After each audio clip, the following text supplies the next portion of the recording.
What does Asuryan know? What does Asuryan know about anything? Come on, you wish he had as much style as Malekith. That's why he burned him.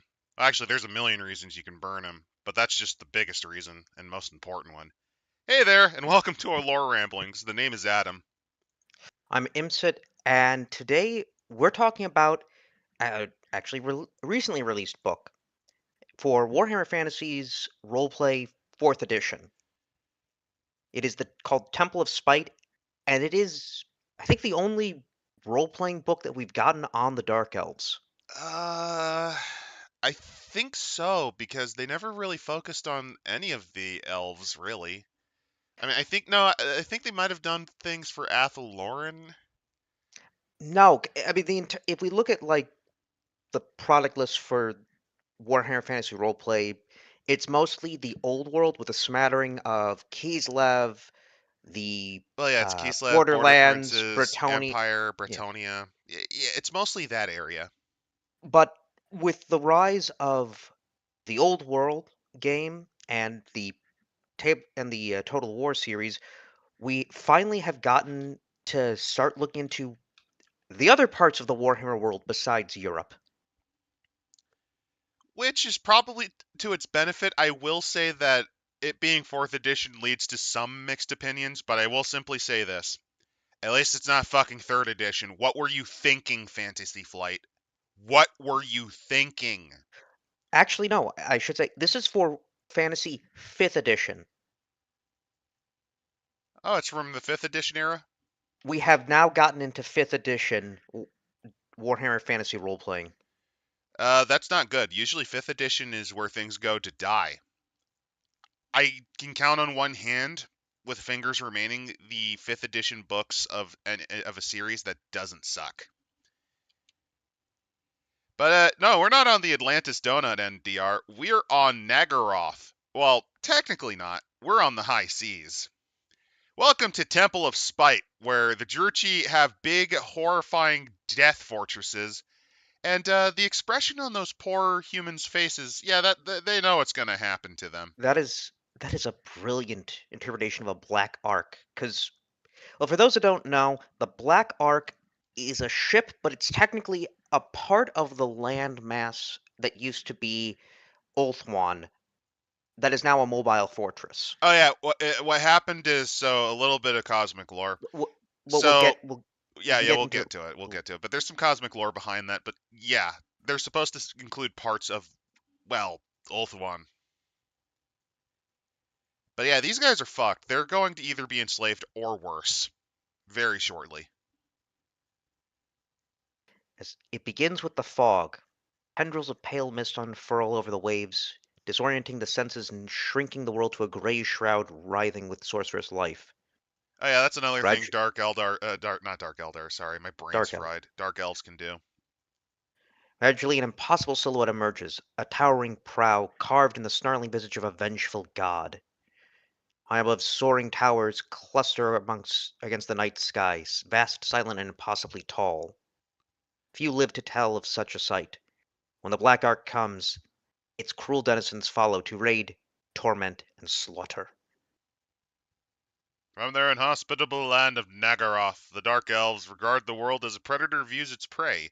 They take what they want and relish in causing suffering. And I think I've noticed something that is very unfortunate. I don't know what book this is cribbed from, but this is to give you the mindset of them. The problem is you can also just read you can also just read the Warhammer wiki and it uses the exact same lines. Wait, really? Uh that paragraph is used line per line and it's from, I think, one of their older source books. Yeah. It could be from an older source book. It could be from one of the army books. It's But probably from one of their army books that then got transliterated to the wiki. But either way, Temple of Spite, the entire point of this is, do you want to play a dark elf? Well, or you more couldn't particularly, until now. yeah, more particularly, this is to combine with rules that they've gotten from other books: Sea of Claws, the Sea Wardens of Kothik, the Corsairs of Captain Flariel. So they've already had a few books that deal with piracy and being on the seas. They have a book on going to Lustria. And with the Dark Elves being raiders, and especially through a Black Arc, you can literally go anywhere in the setting, besides the moons. Oh, Although maybe. I just realized what they're low key trying to do. So there used to be a line of games that you could play called Mana War. This is tapping into the spirit of Mana War a little bit because they're really leaning Ooh. on the high seas adventures aspect. Ooh, if they brought back Man of War. It flopped. I'm sorry, man. Oh, It flopped. of course, but if they brought back Man of War and gave it a little bit more of the magic edge. Honey, it's time to hear some first world elf problems. Ah, yeah. Here's the thing, right? Elves are responsible for like 99% of their own problems, and it's fantastic to watch. But yeah, the Temple of Spite's a black arc, a floating citadel, and this is basically where you're going to take place. It gives you the carrot being Fleet Master, which is Duriath Hellbane, who plans to despoil basic Druchii behavior. Basic Druchii behavior. Enslave, pillage, destroy. Here's a nice little picture of them storming the beaches. You see Manslieb and Morslieb in the background. Morslieb is missing the face that usually appears on it, although it might be soying. Actually, no, I think it is soy jacking in the background. Heh. Wait, is that the... It's the Green Moon. There he is. Wow. That's Morslieb. So, what are the Druchii, as they are called in the tongue of Eltharin? With skin of ice and teeth and nails of iron, they come during the hours of darkness to steal good people for their unholy feasts. Well, Even in it's not regions just their far from the... feasts. You need them for slavery, too. The Druchii, though, look like any other elf. They can blend among the Aesir, the Onir, or the Asari. Or Asrai. I don't remember what the Aenir are. Either that is... That could be the Sea Elves. I don't remember their... Oh, yeah, there are sea elves. They just never talk about them. They're just... I mean, because the Sea Elves basically are this. They live on the colonies. Yeah, fair enough. That's pretty much it. But yeah, any one elf you meet could be a dark elf plotting in secret, waiting to strike, which is actually how the War of the Beard occurred, which they'll probably talk about in the histories. The Dark Elves do in fact deal with daemons and worship the Sethari, the dark gods of the elven underworld, such as Cain, the Lord of Murder. So yeah, these guys don't really worship chaos. What happened instead is do they They will bring up what if happens. they explain the history, I'm not going to go They too do. much into it, but what happens is if you're curious on why the Eldar constantly focus on Vulcan maxing by focusing on a path unless they want to go full Cenobite murder hobo, it's because the concept of them feeling beyond anything else comes from this. All three versions of Warhammer Elves have the same thing. They have the ability to crash out by just insulting them once. It's pretty great. And they then fuck their own lives up. In this case, this version of them, Oh no. You're saying that, after but no, you don't understand. I just had the mental image. I just had the mental image of Malekith, but his voice. Okay, if you ever want to do a really funny parody of Malekith, voice act him in the style of Ethan Ralph.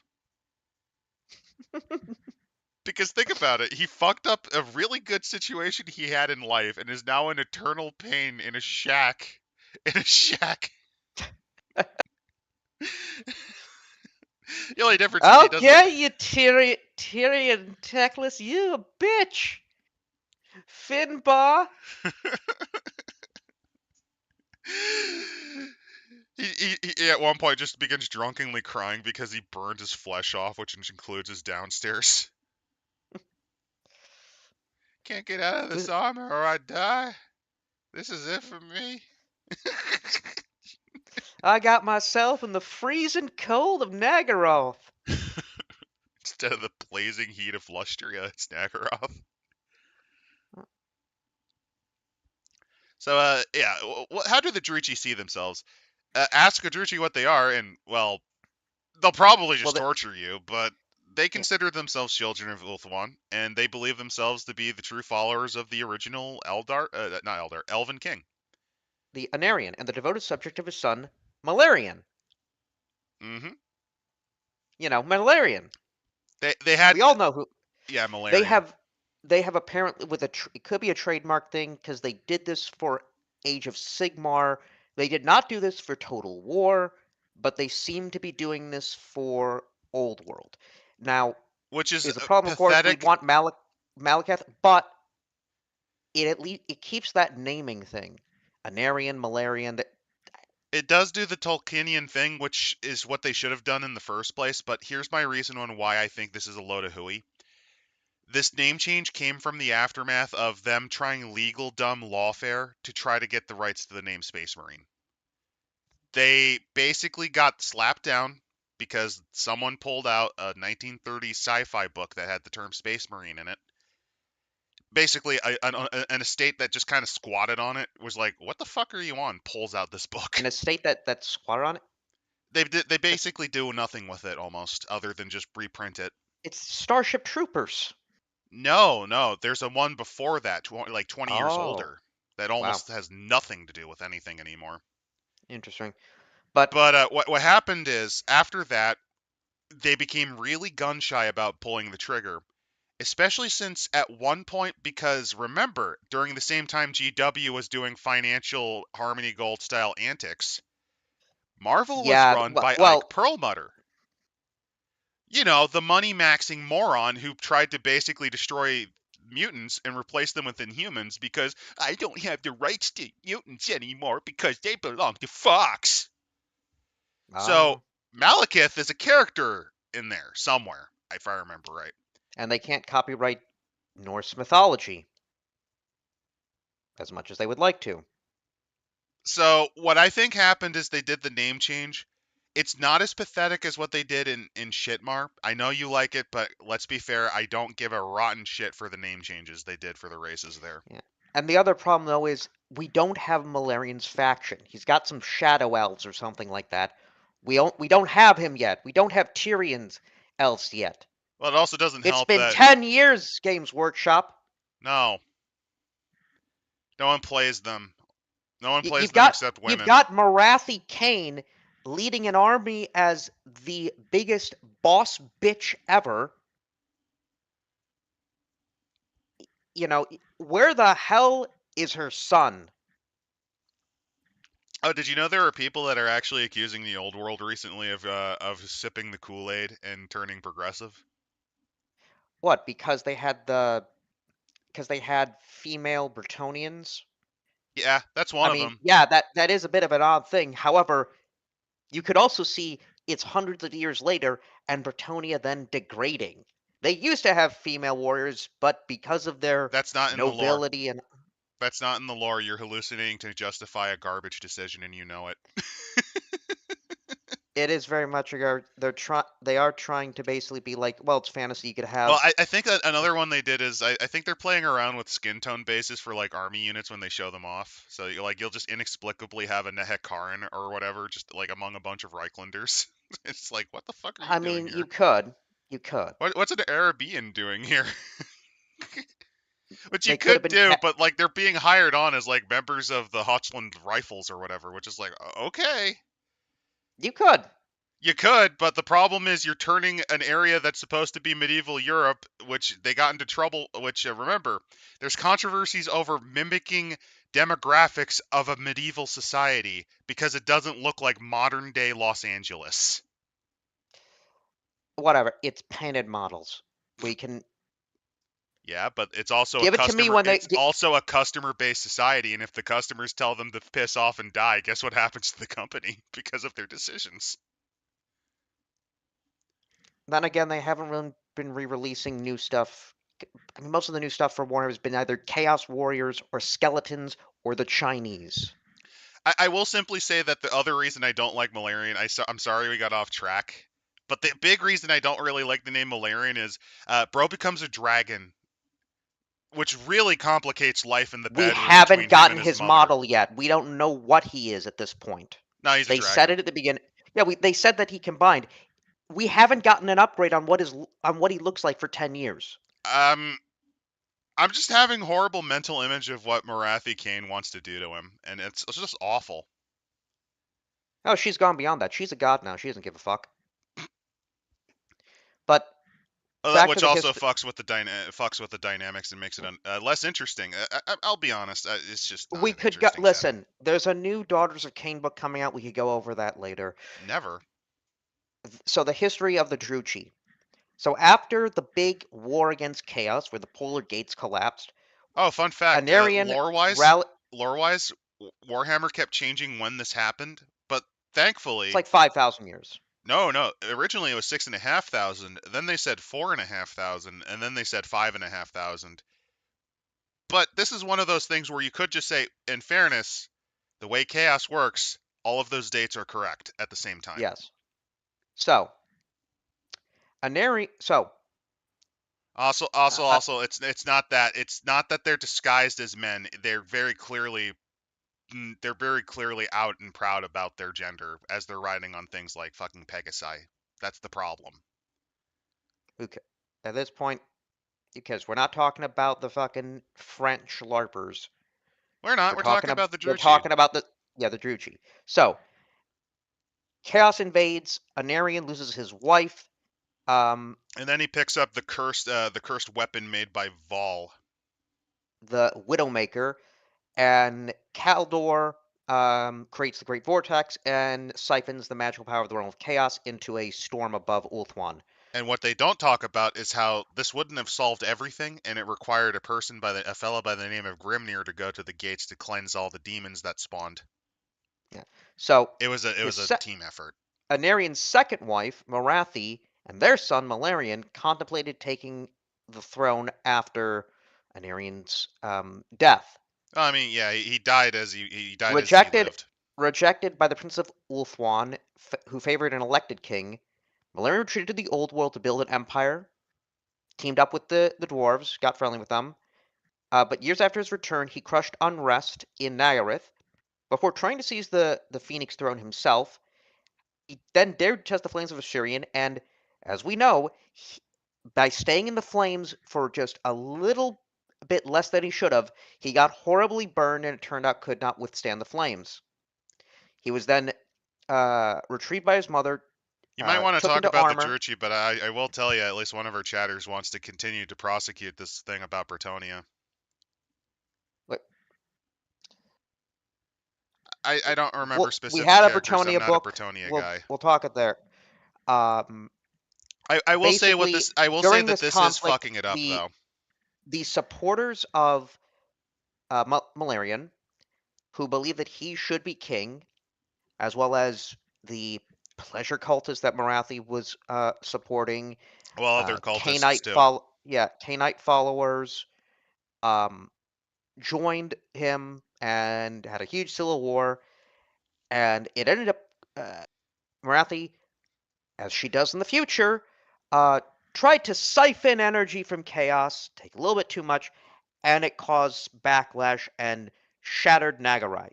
Which is actually a bit of a retcon. I will say that I think this book is supposed to be short. It's only 120 pages. Yeah. I will, however, say they very much abridged what actually happened. It's a bridge because this is It's about the heavily. No, Black Art. here's the problem, though. If you're going to get into the mindset of the Druchii, you have to actually understand some of the circumstances. Malarian himself, yes, he was ambitious, but what they always forget is that it's not just purely his fault. Remember, the other politicians wanted to get a shot at potentially making it so that either they themselves later or one of their descendants could become king. It makes sense then to elect Belshazzar, who some of them thought, because he was a simple fisherman, might have been pliable, right? Yes. So an elected king allows them to become king bitch of High Mountain, right? Mm-hmm. There you go. Another thing that So, they forget is that for a while he kind of coped with it. It was mostly his mother that was pushing for it. yes. And on top of So, that, another thing is, so Naggaroth is in like the equivalent of Sylvania. It's the shittiest part of Ulthuan. It is the shittiest part of Ulthuan, or at least one of them. It doesn't excuse what they eventually do. I'm just pointing out, like, they it's a are very, bitter yeah, because of they're this. very bitter, hard bitten. But what happens after the Civil War And last but not is least, they forgot the Iron Crown. Remember, that's the yeah, big reason Malekith became corrupted, or Malarian became corrupted. The Dark Elves retreat to the New World, Well, yeah, because establishing after their getting own torched. empire free from the High Elves and seethe in their bitterness and despair and hatred for thousands of years. Essentially, they take the black pill and seethe eternally. Consistently invading the Ulthuan, plotting to cause chaos and disruption throughout the rest of the world, taking captives, plunder, but also engaging in savagery and debauchery in the name of their underworld gods. Well, also, because in their own mindset, their last hope failed. Their own gods rejected him, right? So why fucking care about protecting this world if it just fucking burns them, if it just rejects them? Screw that. Screw that. Just party until it all burns down. Which is an aspect of their culture. And hell, fuck it. Cause it to speed So, up. Why not? so what others know, people really don't know much. The Asurai don't know much. The Eonir, oh, they're not the Sea Elves. The Eonir are the Wood Elves of Lor- Lorelorn, which is in the Empire. Okay, that I didn't remember this. That's why I was confused. Yeah, that It's similar the to how Dark gnomes Elves, are a thing that exist. Gnomes do exist in Warhammer Fantasy. It's just they don't do anything with them. they're kind of they kind of are dying It's out. similar to doppelgangers. They exist, but no one uses them really. They even say here that the Druchii plague Ind, Koresh, Grand Cathay, and the Southlands. So here's the fun fact: the Druchii actually probably have the strongest navy on all of Malice, even more so than Ulthuan. The problem is getting them rallied together because they're even more debauched in essentially politics maxing. That's a pain. They'll listen when Uh, Malarian yeah, or Morathi say something, but they're busy doing their own weird plots against each other. yeah. As I say, like all elves, they're generally physically superior to other species and should not be cannon fodder. If they show up in your games, they are skilled warriors. They are calculating predators. Yeah, essentially, these guys are not dumb. Unless they are completely drunk off of Kane, they are more than intelligent enough to throw your butts into jail so that they can enslave you on the market. Remember how in uh, Lord of the Rings, the elves are really this. They really show off that they're the superior ones. Now imagine this, but they are on the side of Sauron. That's a pretty good example of that.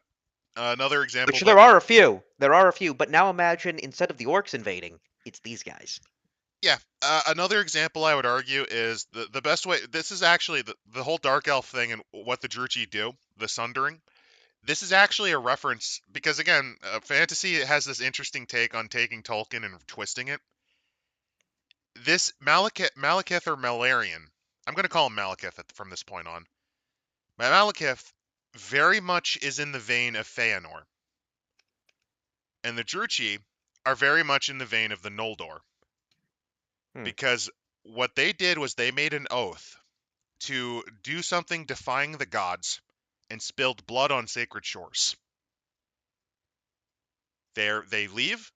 The doom was placed upon them, specifically by burning him, and they found their own kingdoms in exile. The The other, difference is the they play with the fact that so Feanor was very passionate. What if he was also evil? Because let's the be other thing, fair, the other they thing, committed kinslaying on their own people. the other thing I could see. So you know how in Lord of the Rings they say they sail to the east, and that's where the land of the Valinor are. I mean, Ulthuan's Imagine not if, really Valinor, but yeah, yeah. no, no. But imagine if there's a dark propaganda. It's like, listen, telling the elves, listen, the end times are coming. We all know this. There's safety in the east, sacred lands by our gods, and then they just enslaved a bunch of dumb elves to go to Nagaroth. I could see it. Speaking of which, they do give us a good map of what Nagaroth looks like. Sure. I will say the last opinion that kind of matters are the Dowie since they experienced it. So what happened is the dwarves and elves, the reason they don't like each other in Warhammer is similar to what Tolkien did too. In Tolkien's case, it's because the elves hunted them originally for not thinking that they were, and for thinking they were animals, at least among the petty dwarves. The real war happened because essentially the Silmarils were so beautiful, the dwarves grew greedy of their beauty and tried to take them from the woodland realm of Eluthingle, Yeah. In Doriath, and sacked in it. in Warhammer, the Dark Elves deliberately caused conflict between the dwarves and the elves of Ulthuan, By massacring dwarven trade caravans. and blaming it on the High Elves. Oh no, they didn't. They just faded it away. They dressed up like high elf. They dressed in high Yeah, elf armor. And what and happened was, so the dwarves, very much because of how they work, they wanted to arrest Tushin and ask their allies, bro, what the hell? The problem and I is the like elf king at the time, and also let's be fair, the dwarves probably were threatening to kill him too. Like it's probably both their faults. That's the thing that they don't really. The original lore, it was very heavily on the elves. More realistically, Elf King was a prick because Calendar. I think it was Calendar the second. probably second. Yeah, I think it was the second. He decided to shave the beard of the diplomat. Now, admittedly, I think the diplomat did threaten to take his head off for the kinslaying he's yeah. a part of. But Well, I do like this here though. As far as the dwarves are concerned, the elves started it, the dwarves finish it, and all this talk of elf provocateurs is just a bunch of blame shifting and excuse making. Even direct testimony to seagoing dwarves of Barakvar about dark elf shifts makes little difference. Elves is what it says regarding historical grievances in the Great Book of Grudges, and that's all that matters to most dwarves. yeah, and this is an example of why the dwarves are hypocritical. Uskalak, Zardagrund. Also, here's the thing: at least with the elves, most of the dark elves don't worship a chaos god. But they don't talk about them. They refuse to talk about them.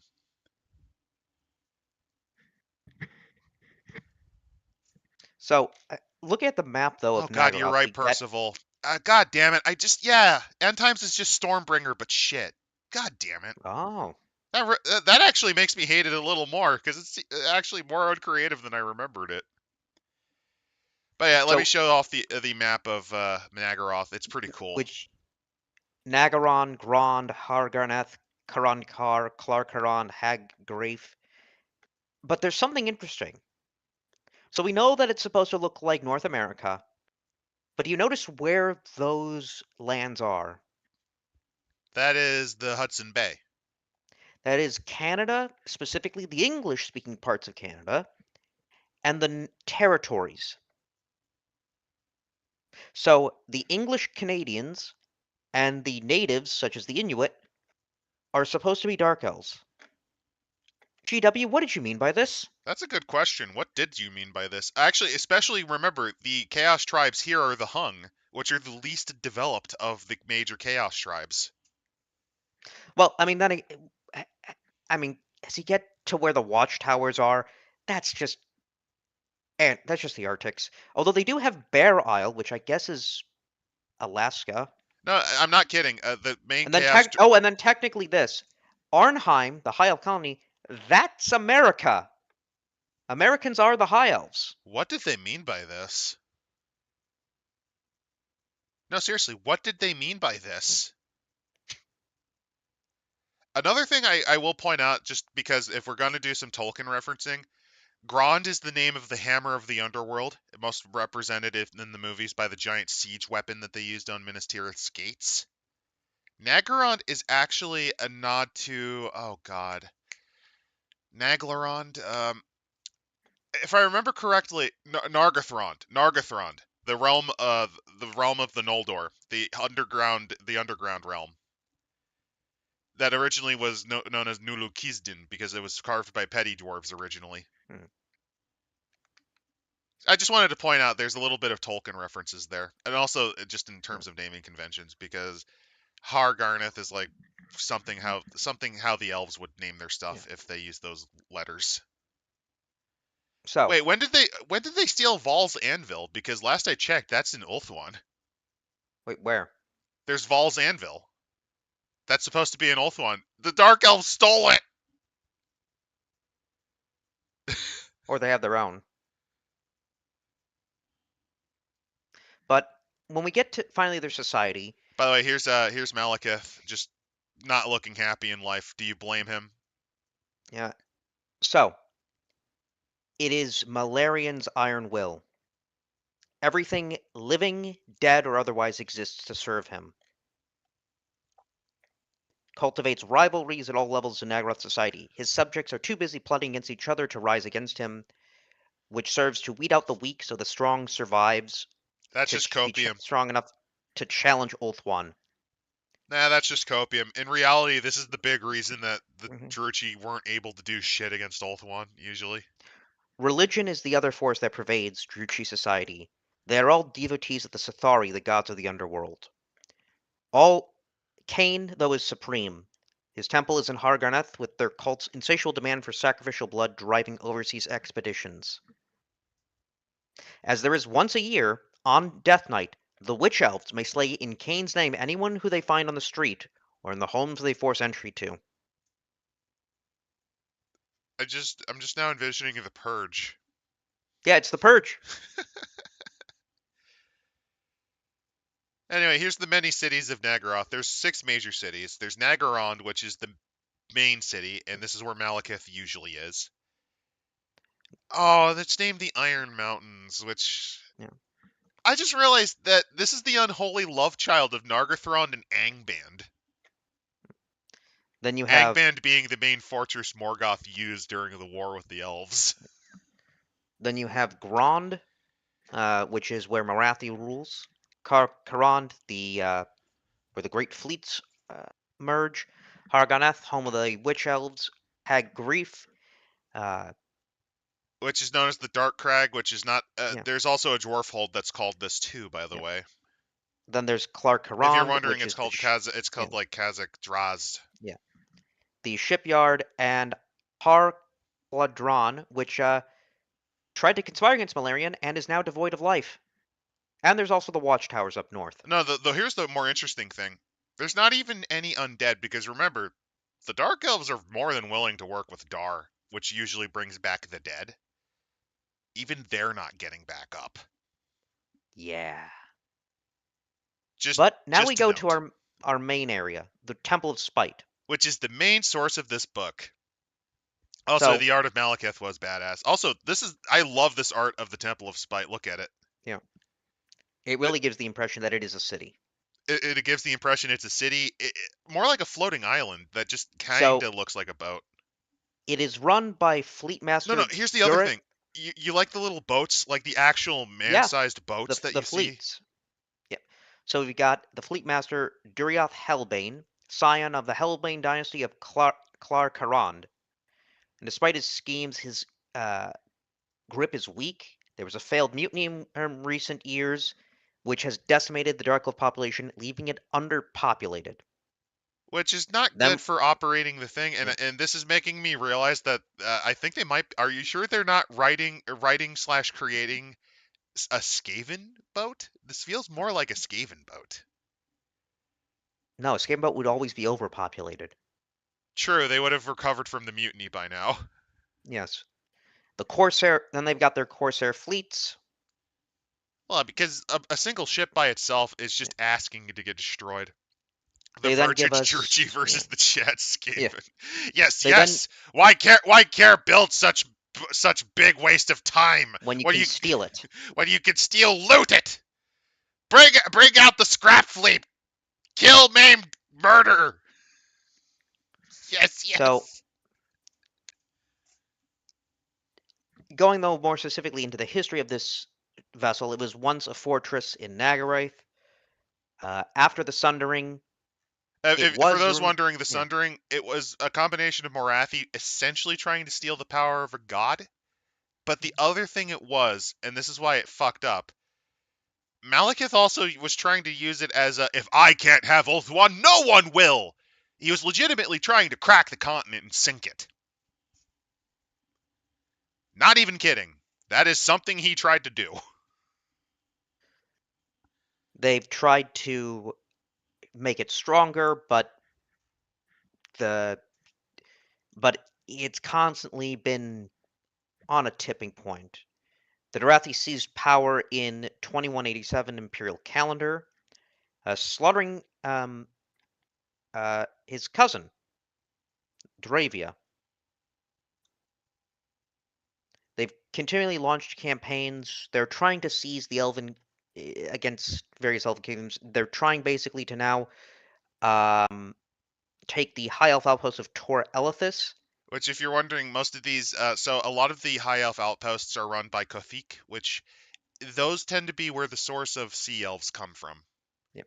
Mainly because, if you're wondering, another fun fact about Kothik, it is a combination of the Sea Elves of Tolkien combined with the Noldor, the High Elves, if you're wondering. Because, interesting fact, specifically of Finrod's lot, they like to build underground like dwarves. And Kothik tend to build underground. It's because their shorelines are they usually lack wood, and they're very windswept, so they bury underground. So the mutiny itself occurred in 2507, where Captain Cranthar Mancleaver, backed by Death Hag Basically, the captain pissed off the Cainites, which is not a good thing, given that they're usually the source of your magic. This killed about a third of the Black Ark's population. Ooh. Most, though, were falsely accused by their enemies. Oh, by the way, some of the mutineer conspiracy is still around, by the way. Yeah. Which I like. I like that. So, more of the recent voyages, though, they went to the Southlands to get in conflict with the lizardmen of Teotihuacan. No, you're forgetting a really cool plot hook. There is a walled area, by the way, inside the Ark that is just possessed by the shambling plague bearer corpses of the Castellan of this place. Yeah, it's thousands of years. Who knows what secrets lie in its many edifices? In 2508, they menaced the coast of Ind, capturing some of the rare and exotic creatures. They actually captured some of the Tigermen. Yep, they dragged the tiger-headed beastmen. So here's an interesting fact for those who don't know. There are beastmen in Ind, and unlike normal beastmen, they are chaos-inspired, but they're more like trolls, I think, where they're not actively hateful of civilization.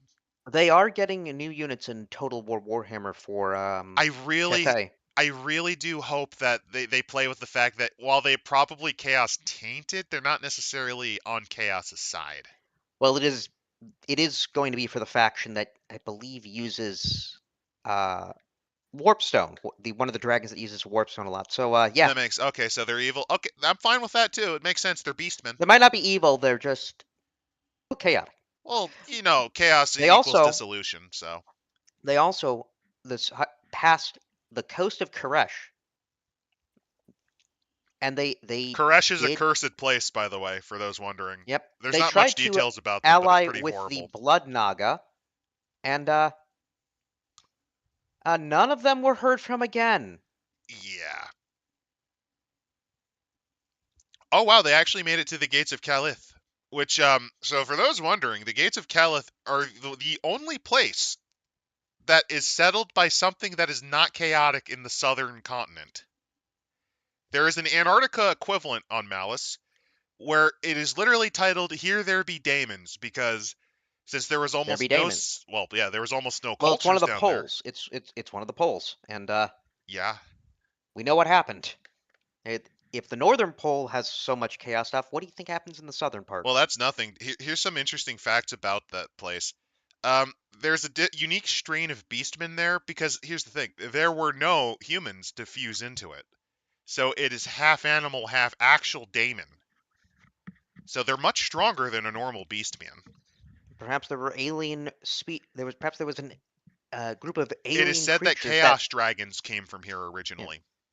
Well, perhaps there were alien creatures that landed there and did experiments with the various native fauna. Oh, you mean the pygmies? If you're wondering, fun fact. No, no, no. I was actually thinking it could be just if you want the albino penguins from Lovecraft, there you go. The albino communist coded penguins, which were basically Mhm. just a Tau ripoff. Let's see. So yeah, they've been all over the place. They've been to They're just giving you ideas for those curious. yeah, The entire point is if you're playing a high elf or a dark elf, you've been to a lot of places. You might have even been to the lost continent that's supposed to be even beyond the gates of Calith. yeah. Because there is another I continent allegedly beyond there. It's not been charted on anything on Malice. and I like here they give us a diagram into what the Temple of Spite looks like, and it gives us Well, before then, like they also mentioned Elthis is the last gateway be- between the known world and what's still not known until you hit the western coast of Lustria, which I think is interesting. But here's the Temple of Spite, which, yeah, when we said it's a landmass, we weren't kidding. This is what the an arc looks like. the inner docks are carved within the rock itself, and if you actually go to the second page, they break down the various complexes built within the the depths. Like they have a reservoir, an arena, a shrine of the Wanderer, temple of Slanesh, and then even higher, you get the spires, the various halls and buildings, and how it's supposed to look like. You just have this city floating as it just trudges along. I I'm gonna be honest. I really like this arc. I really like this arc art. I think this is. I I mean, think we really have not gotten an idea of what does a black arc look like. I I'm gonna say this. These 2 pages alone come pretty close to making me recommend getting the book just for this. Also, Percival pointing out Polar Bear Beastman is something terrifying. Imagine a version of the Terror series, Oh but in yeah, there's a Warhammer. lot of horrible things. I'm gonna say that so far, I would recommend getting this book just because of the art here. They they literally tell us what does it look like, what it has.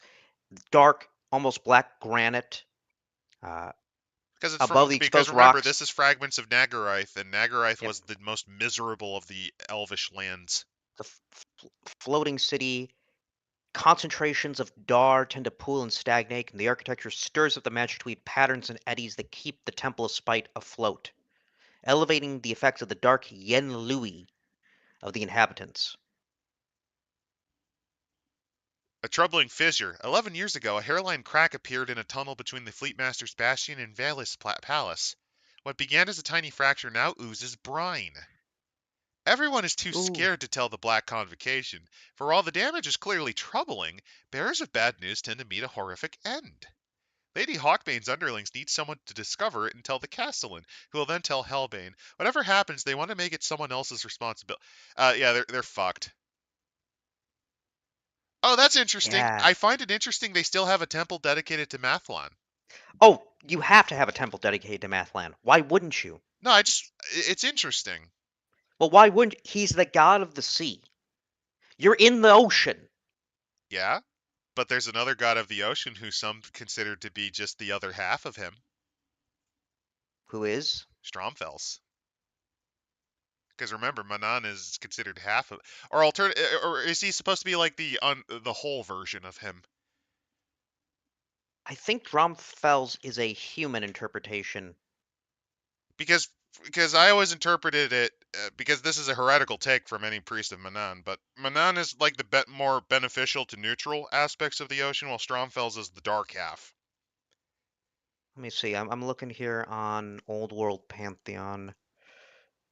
I will simply state that the old world pantheon, like the original ones, were pretty much borrowed from the elves. Because remember, Um, Tylea, Tylea and Estalia. Stromfels is a human interpretation. Okay. I just wanted to make sure. For It's for not. those for those wondering, if you've ever played around in Tylea, the Border Princes, Estalia, there's what's called the Old World Covenant of gods, and they're mostly from human interpretations of the Elvish gods. Mostly. I feel, oh yeah, I don't blame you, Percival. Who would want to clean the Temple of Slanesh? Well, actually, it might not be that bad. Because here's the thing. Well, Well, you, actually, no, it'd be bad you because here's the thing. Even if it's not a horrible goon cave, remember, Slanesh is the Lord of perfection as well as excess. They will work you to the bone to make sure everything is fucking spotless in that area. so look at the image though of that gathering of Also, you also elf like the nobility. scale. You also like for scale they included a mare worm. Oh wow, yeah. Yeah, I'm surprised you didn't notice it. That's like a really I, cute touch. By the way, if you want to get a copy of this book, if like the art alone is inspiring you to get this book, I've linked where you can get it in as a PDF in the description. And there's other ways you can get the physical copy if you want it. I will say that we'll get into like edition wars at the end of this, but not now. Because there's more cool stuff like the Vanguard Spires. The Venom Blade Hall, located at the base of Vanguard Spires, is a barracks housing Dark Elf soldiers under the command of Selentha Ebonflame. The soldiers here are particularly arrogant, even by Dark Elf standards. And there's a shrine to Elterzor there. the elf god of battle. Also, I really love this internal image here. Look at that. Yeah. It looks Look like, at oh, I know what this looks like. what? This looks like the wood. Oh God, what's the name of? I forget the name of the settlement. This is the halls of Thranduil. This is the hall. They were inspired by the fucking Hobbit movie because this looks like Mirkwood's Elven King's palace if you added more spikes to it and a little bit of ghost lighting. Because this is technically supposed to be high elf architecture, but twisted obviously over the years by Well, magic and the own twisted designs of the dark elves. well, I know, but I really like it. It just looks nice. It actually has this kind of austere beauty to it. Oh, I like this here. Music for the wary spirit. Calamor Moonbow is one of the most valuable possessions as on the Black Ark, as he is a high elf poet from Tiranoc, uh, This is in Orpheus, which basically. yeah, his verses lament the passing of the elves and the lost world of Ulthuan before the Sundering. His recitals are so beautiful and melancholic that they speak to the soul of the Druchii, and he just keeps getting kidnapped Oh yeah, to, he's just that good. By the way, no, NDR, you can't use seawater. You cannot use seawater in the Temple of Slanesh, mainly because the salt gets everywhere. It crusts. You need to use magic, or you need to figure out how to make distilled water, slave. Also, the elf though is through subtle illusions, his performances undermines their morale, and will happily help characters sow discord on the temple. Fantastic. Also, yeah, you can also use Gortrek and Felix's Elf Slayer book for more inspiration for this. I do agree with you on that, Versible. You've got halls for the Well, regiments, there's the Chain lodges, Spire. Let's see, lodges for the corsairs, Military the Commander temple of House, Mathlon. Bladesong Hold, and the Ironblood Hall. For yeah, for no matter of how powerful the ark may be, the fate of the crew is dependent on the whims of the sea god. Yep, the Temple of Mathlon is open to the elements, symbolically exposed to the sea god's wrath. Most inhabitants of the Ark visit the temple to offer captives as sacrifices to Mathlon, which is what you do for Stromvels too, by the way. Manon does it as well, but usually you don't include human sacrifice like Stromvels requires. Well, do you think the elves care if it's human or not? Well, no, this is the sea god whole and not halved. So of course they're going to put people because remember, life in the seas is harsh. Sometimes you have to lose a life to protect more. You then have Valeth's palace, which is where the Temple of Cain is. Fantastic. More to be littered with the skulls, bones, or stained with blood. Are you sure this isn't a Cornate cult? No, Cain is specifically different. For instance, the name is spelled differently. I always found it interesting that they kept trying to say he was different, but he's like the exact fucking same. Well, the other thing is that Slaanesh also claims soul, so there are subtle differences, I'd say. I know it's a little weird though. You get what I mean? There's a reason they broke them apart in 40K. They then give the depths, the various quarters and chambers below the sea level, where, funny enough, all the artisans and traders operate. Karanel These Hesh are is a the tailor of renown and a fierce competitor of Sarnath Kjal, whose robes are currently favored by the Highborn. Karanel has made a pact with a minor daemon to outperform Kjal's business, which backfired when he became physically compelled to sew endless garments without rest. Fine robes are now available in abundance, and the upper echelons are not happy that prices have collapsed to a level that almost anyone can dress like them. They would look favorably upon anyone who discovers the cause of the problem and deal with it, preferably by making him die screaming. That's well, no. What hilarious. if you made it? Hold on. What if you made it out of his skin, though? Unironically, I can see someone presenting like a And scabbard he's made of his flesh. yeah. Oh, and if you're wondering, there are goals in the depths.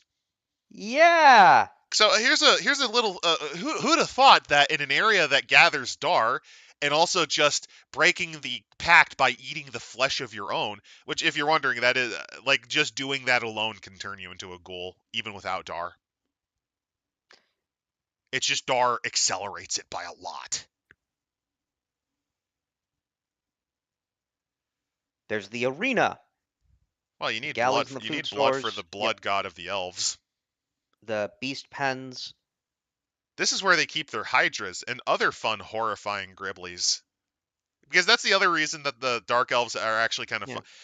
The dark elves are kind of fun just because they look at a bunch of monsters like chimeras, hydras, mereworms, and then say, you know what?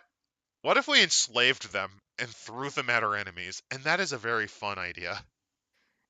Then there's the Shrine of the Wanderer, Ladriel. You know, Ladriel. Just one of the lads. Then the Temple of Slaanesh. At the lowest point, far from the Here scrutiny is of the. everyone. It was discovered, not built, discovered by pleasure cultists. Interesting. Makes sense though, because remember the thirsting gods do usually leave little things here and But there I to want just you to to remember, tempt, this is part of the land of the High Elves, and it was always there. which means you could probably find some very interesting cave systems underneath Ulthuan. But then we get to the power and Well, no, polish. remember, the Yeah. mountain ranges that are also really tall around Ulthuan. Remember, Oh reality yeah, breaks down and stops working when you go high enough up there. yeah. For those wondering, the mountains around Ulthuan, essentially because of the vortex, and even before the vortex, reality kind of broke down there because it was a natural draw for originally just Aesir, but like other magic has made it much worse. It's So, basically like going. It's basically like going into the Dreamlands. or well, in Age of Sigmar, just going to the edges of reality. Like. I never think of Sigmar. I'm sorry, you're Well, never no, gonna make me think of like it. literally, that's kind of, it's the same principle.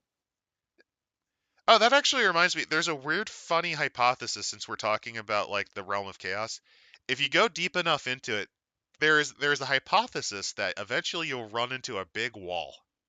And you know what that wall is for? The deep warp. No, no, no, no.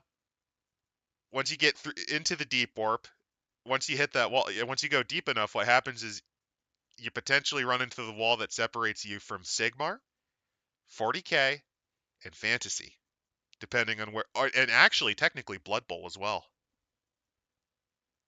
Except we already know that they can cross over.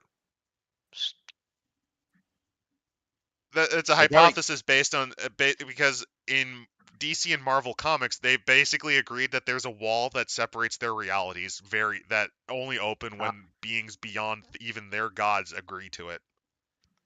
well, I guess there's a wall that would separate, and you would end up in the Kings of War setting. The way I'm envisioning it is it's like it's not a perfectly solid wall. It's a wall of non-reality that only when interesting allows you to spit out and kind of throw things in between, which can lead to the comical idea of running into a Stormcast Eternal in a classic Blood Bowl game.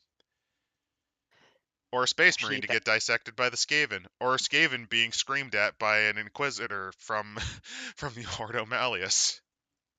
or you just get what was it, the Dark Future or whatever it is? Was the Mad Max sort of game that Oh yeah, GW the made, 2000 era game. Yeah, I know what you're talking about. That yeah.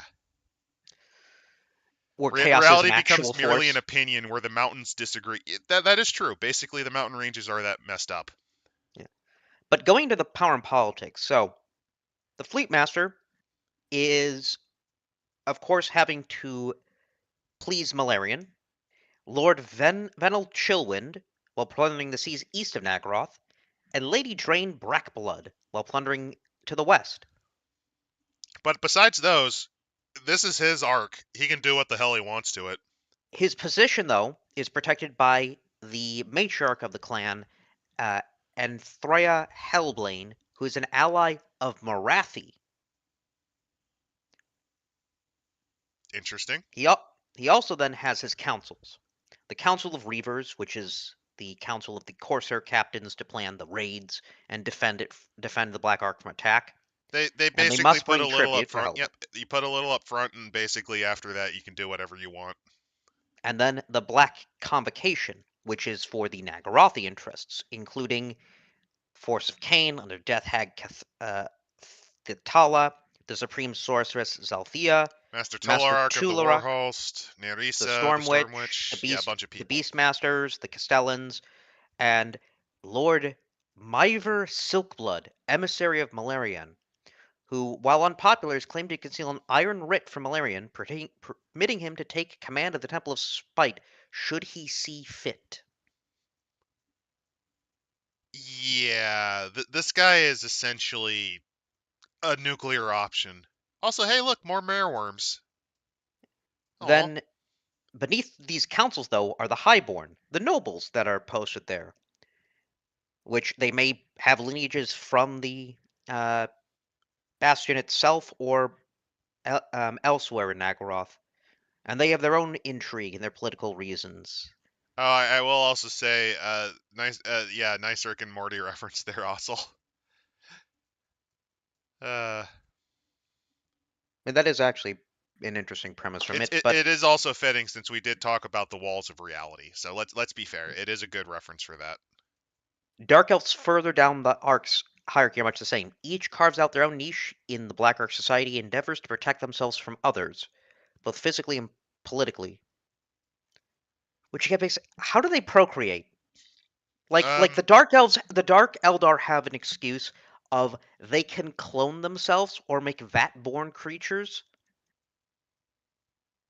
What well, the hell does marriage and sex look like? marriage, sex, For the, it's all politics. So here's the thing, and this is also what fucks over the normal elves. It's all politics, man. Like even high elves are like this. The difference is they hide it behind civility and restraint. I mean, Jews have to have sex with a hole in a bedsheet. I'm pretty sure these people have to have sex while also keeping an eye on potentially the hands of their partner grabbing a dagger. That actually just makes it more exciting. Remember, these guys eventually fell to Slanesh partially too. Oh yeah, you're right. Why do you think the Druchii can recover population better even without the clones? Though you know what I realized though? Cuckoldry must be the most dangerous fucking fetish. Because remember, there is a third party involved in the act, but is not partaking in the act, and you have no idea what they are doing. It's also the most no, it's the most dangerous act for everyone involved except for the woman probably. Because the woman's Who's usually probably some form of sorcerer. who said there's a woman involved in this? True. True. It doesn't matter if you're Nagarathi.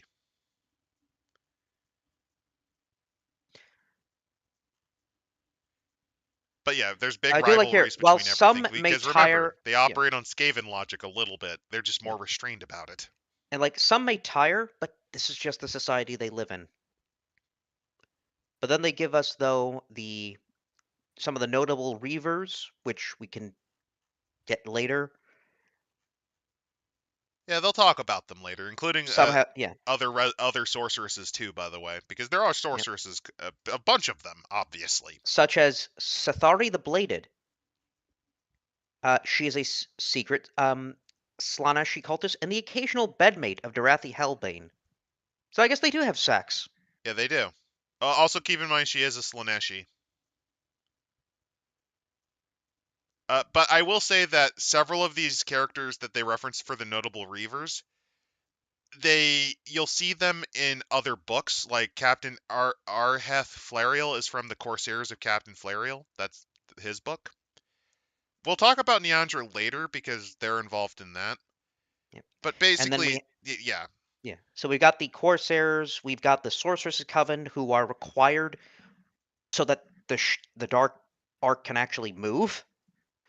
The Warhost, though, led by Lord Tularak, Oh, they are the actual army. I will also say, I have no clue. So here's the thing: I've never watched anything on Kill Tony, so I don't know how Donald Rawlings is as a person. Is that the one where they talked about defending horrible things? Is that the one where they tried to defend Trump Donald on the Rawlings. Epstein list I or don't know something? why we're getting on this, but Donald Rawlings is the guy from the Chappelle Show. Remember Ashy Larry? Barely. I barely remember that. That's from our Galliard group. That's from the Galliard group podcast. But I don't have context for that really. that does actually give me an interesting segue, though. How does comedy work with Dark Elves? Uh, do they just posture at the world and say, "Look at it," and they laugh? Is it observational I comedy? guess it would be more. Um, oh God, who was the guy who did the stuff with the watermelons? Oh, Gallagher. Yeah, like Gallagher. It's pretty much Gallagher, except instead of watermelons, it's humans. I can see that. The other option is you go with the idea that they're no. Hear me out. Okay, hear me out. Here's my stupid idea, and it's a little bit of it's a little bit of a nod back to 40K, but I think it works. Hear me out.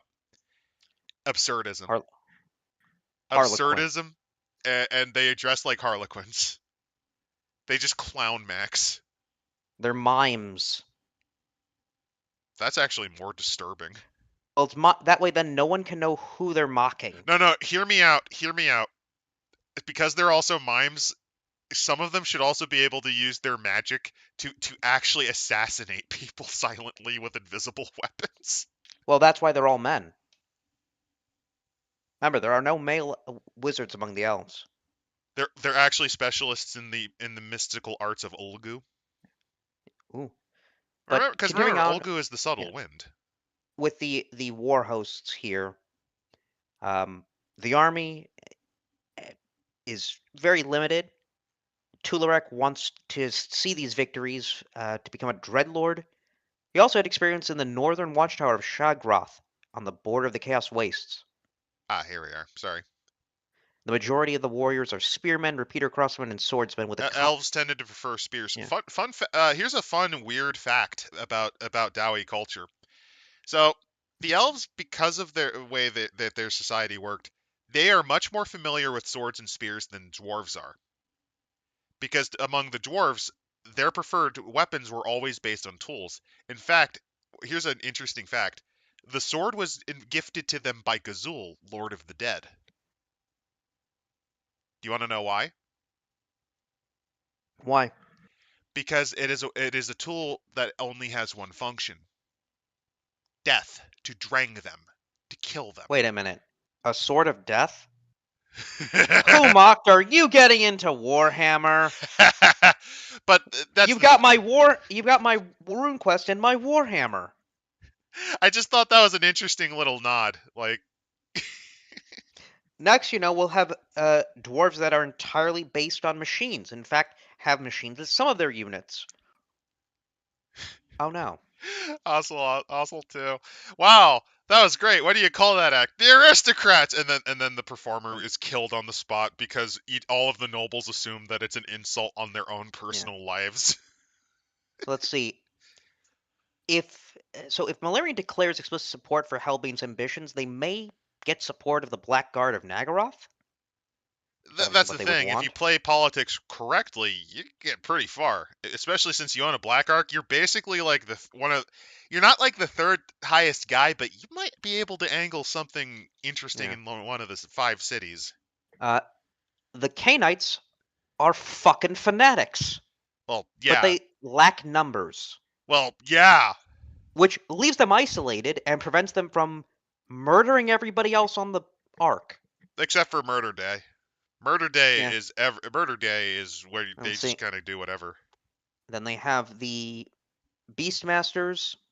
They got Hydra, cold ones because remember, because they're near Lustria, they have a bunch of dinosaur mounts and stuff. Then we have the civilians. No, no, no. God, they even have a Charybdis. Oh, that's not good. Oh, no, They that have a is. Charybdis. That's one of the more powerful monsters you can run into in Man of War. You don't really want to ever run into those. So, Oh boy. let's see.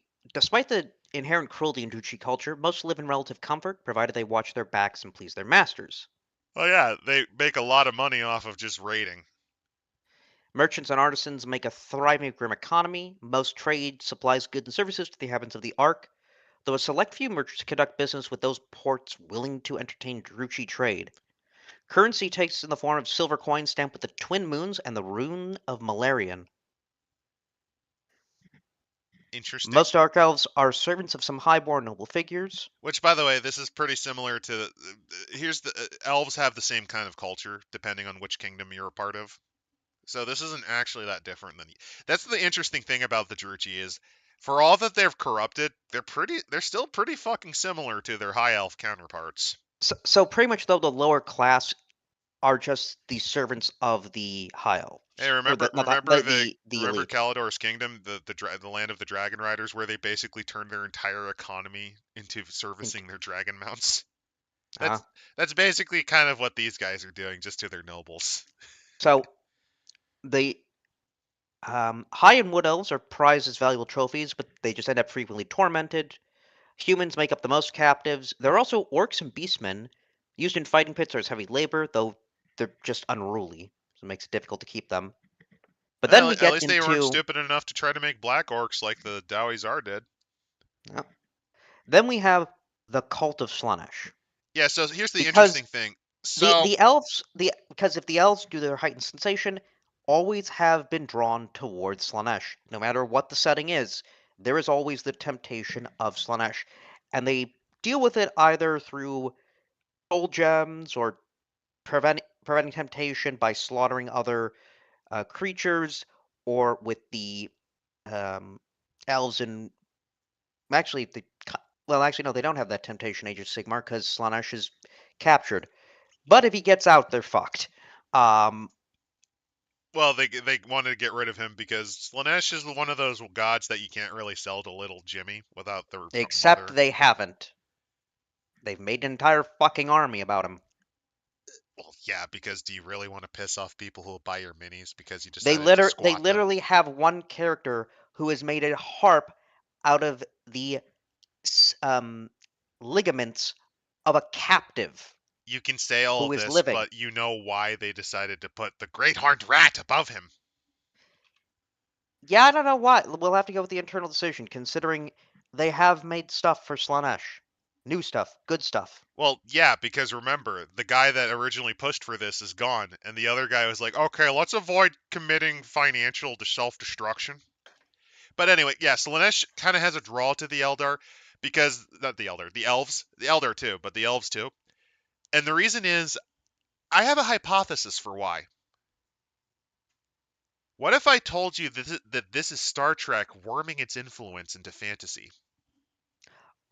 Oh, Romulans. Romulans versus Vulcans. Both experience high passions. One took knowledge and essentially relied on logic and civility. The other embraced it, forming a powerful slaver empire of paranoia and fear.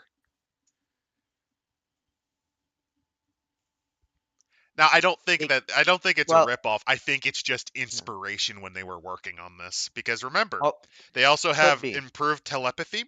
They're stronger than humans by far, by fucking far, and on top of that, have mental arts, which is almost Would like be magic. Percival. The fantasy elves do not have soul gems. They just have to keep rooting out Slaanesh cults, and it's especially a problem in the Dark Elves because, well, you know how there's Cain. Cain excels at not the art of killing, but the art of murder. Almost say the perfection and the beauty of the art of murder. Well, there's also the problem that Morathi is very willing to find any goal. So they're not so while Malekith definitely bans it, Morathi's more than willing to work with Slaaneshi To cultists. the point where, in Total War, Morathi just her character herself spreads Slaanesh corruption. Because that's the thing, she doesn't care if it allows her to get power.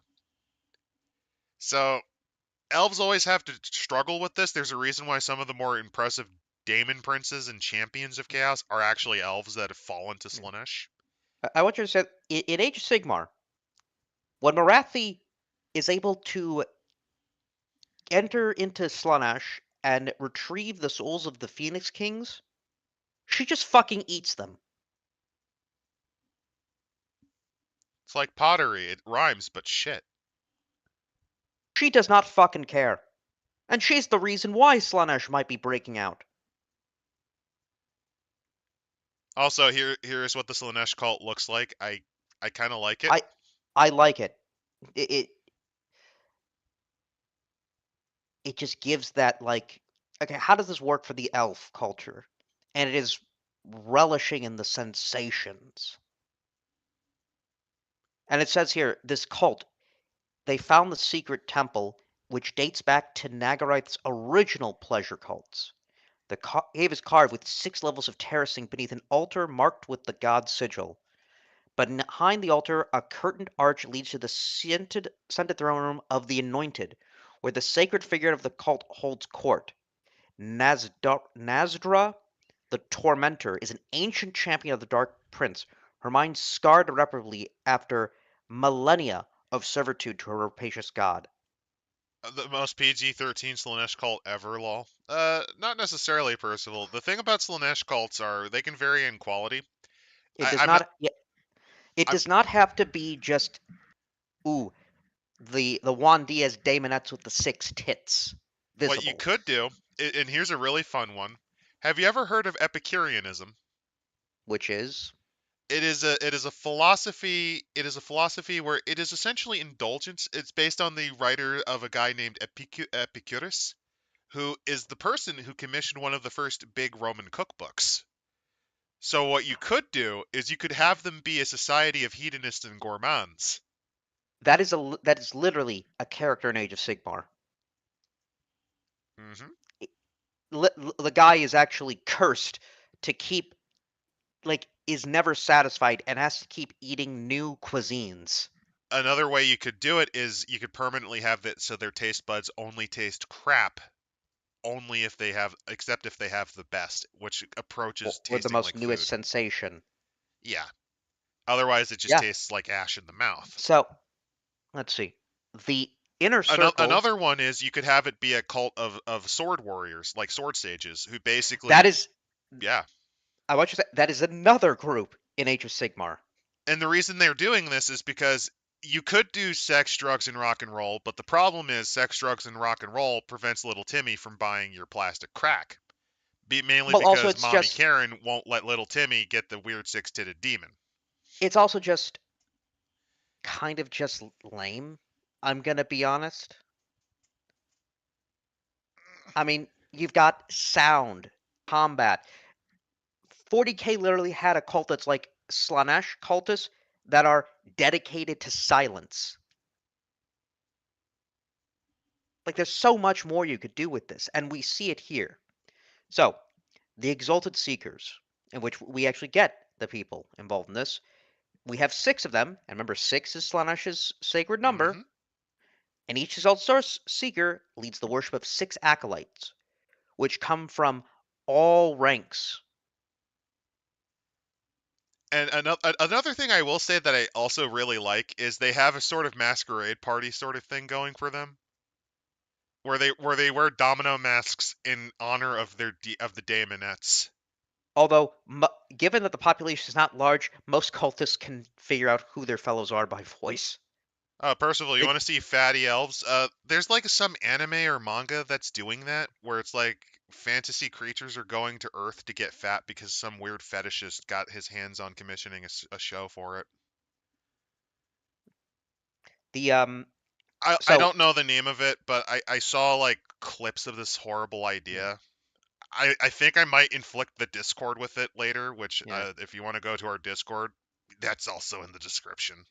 So Nazdara, here's the bit of it. So she emits a mildly hallucinogenic aura that instills exquisitely disturbing dreams for many weeks after exposure. Her presence is addictive and spiritually draining, so even if the inner circle wanted to leave the cult, they would find it all but impossible. There's also another problem. She wants to leave her sanctuary and stalk the decks and towers of the Black Ark, taking pleasure wherever and however she chooses.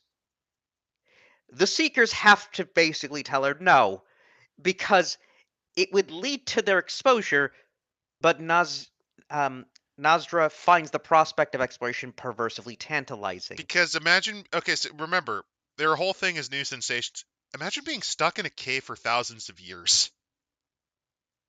Your brain would And kind of crack, wouldn't it? yeah, and the cult of Cain would want to kill him, as well as Malarian. Marathi, though, has told Sareth that Nasra must not be discovered, as she has other plans. Yep. So you've just now got the cult politics of how do we get this ancient demonic thing? How do we convince it to not just kill people? And that's essentially an interesting cult where they're playing their minder. It almost feels like a slice of life anime, but shit. I'm Wrangler for a demon goddess, and I have to ensure she stays a hikikomori. Doesn't that sound like a weird fucking anime? Okay, now you've got to take the daemon on a date. Listen, we'll get you out, but among the slaves. Okay? Let's see. What are some other really stupid things that I can think of with this? Oh, now I remember. I remember what this cult inspired me of. There is a Star Trek Enterprise episode early on in season 1 where they run into Vulcans who have decided to experiment by removing logic inhibition. Oh no. Um, Oh no. let's just That's not say good. that what happens is so they have a female Vulcan science officer named T-Pole. It, The episode has they a very this strong is allegory that mind melding equaling something else. this is also the Star Trek series where they had copious scenes of them lathering gel on their nude bodies. You know, the sex appeal for Star Trek. Well, yeah, so essentially T-Pole gets brain raped. Also, she Ah, contracts Vulcan HIV because there is an episode that was specifically designed as an allegory to HIV because of government mandate. Because improper mind melding leads to a neurological degenerative disease that the Vulcans shunned. ah. Yeah, a little bit late for that on the party, to be honest. About 20 years too fucking late. But okay. It just I mean, reminded me of that. this would have been with Bush and PEPFAR. Do they also have them go to an indigenous or like a African styled planet? But no, that was the next generation where they had to go to the aggro crag from Global Guts. Ooh. So, No. What you're thinking of, this is the same series that also had the Doctor go. But what if I did let all of the planet's citizens die so that the semi-intelligent apes can rule it later? Dear Doctor was such a weird fucking episode. so how do you get aboard this vessel? You must penetrate first the maze of sorcerous mists surrounding it, Well, yeah, and because if you the do, again, you don't want yeah. to expose this thing because if the planet, if this land cracks, you're screwed. Now If you do that, you have to moor alongside the ark and not get shot at, then scale the rocks to get into it. Oh, by the way, there are flying creatures that live on arcs. Yeah, harpies as well. Then, but the easiest way is to just get taken captive Which is as a fun. stowaway or at the. Yeah. Now, you kind of are going to have to be maybe an elf. I don't know how they would let a dwarf. Oh, Uh, they might find something well, interesting about. I did have an idea of a theory of what if you had a dwarf cult dedicated to Cain? I don't like that concept at all.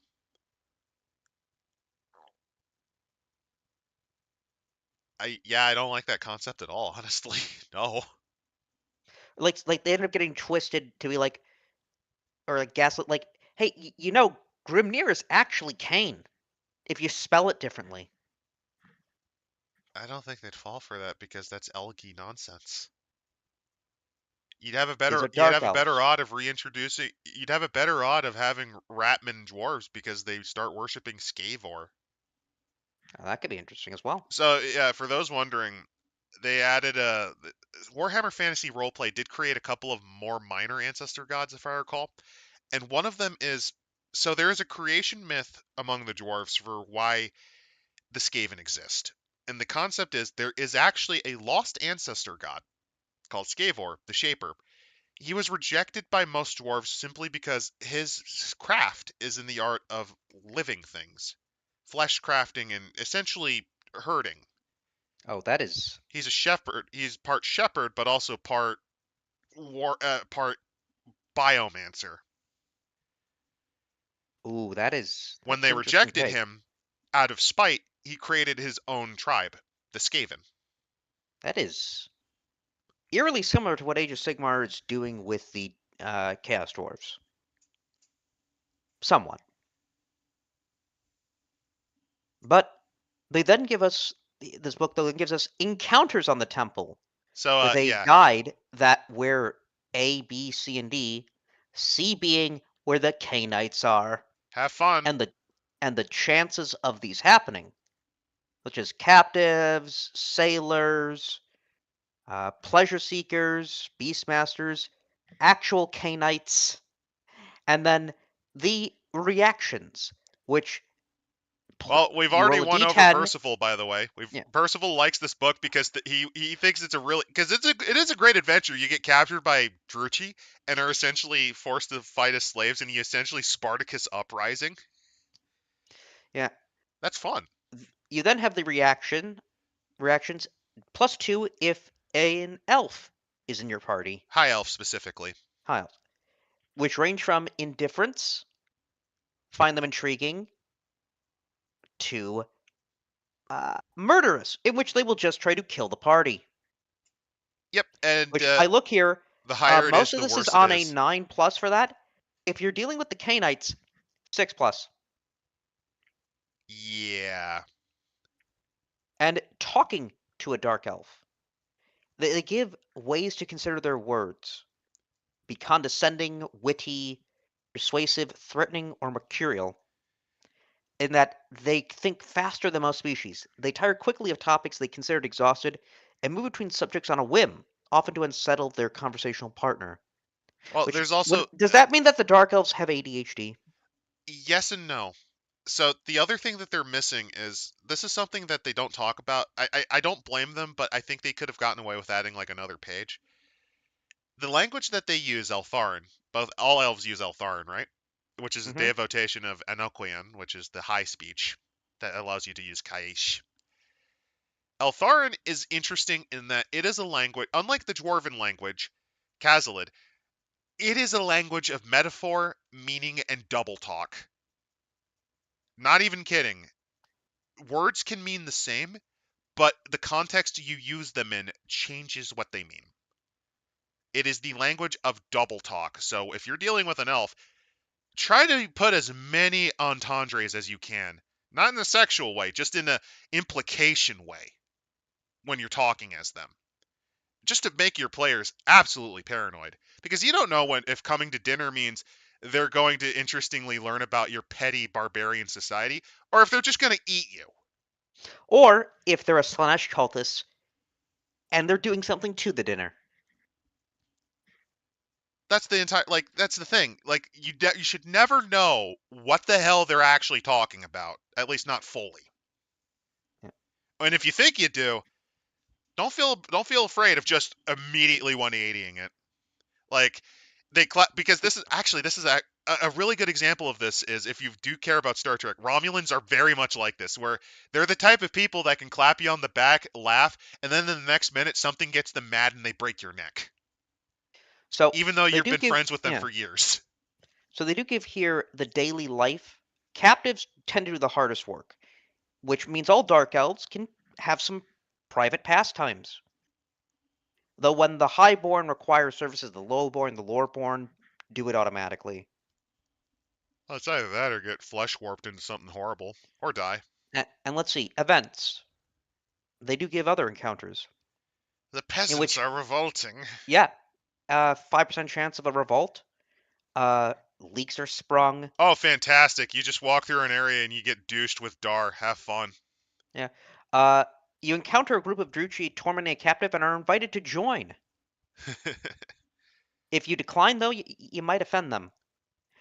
Ghosts just appear. Death collectors. An adolescent noble Druchii flanked by guards acted out a twisted version of Elven history using captives. Interesting. A wagon full of expired This captives this is is a left near the nod to characters. a Monty Python skit. Oh yeah, one near the top begs quietly for help. They are not quite dead yet. A chained Chaos Warrior is dragged towards the arena. A Witch Elf pirouettes around it, calling to Dark Elves about tonight's fights. Also, just a spontaneous arson where you hear a voice in Elvish begging for help while everyone else just walks by it, not giving a shit or laughing at him. A doom-saying prophet among the Dark Elves, so a follower of Marathi Heg. Oh, and they just point at you. Yep. Suffer. Uh, Also, what happens in a year at sea? Dark Elves divide the year into 100-day seasons. So, Season of Blood, Death Night, which is on Gehemishnacht. The There's the Reaping of reaping of Souls. souls. Yep. Yep. Drachnan Anlar, a week-long festival sacred to Cain, in which witch elves compete in bloody rituals. Highborn sacrifice their precious captives to placate the gods and spare their households on Death Night, which falls at the end of the week, Fantastic. at the Equinox of Rain, to celebrate the ascension of Asuryan to the Phoenix throne.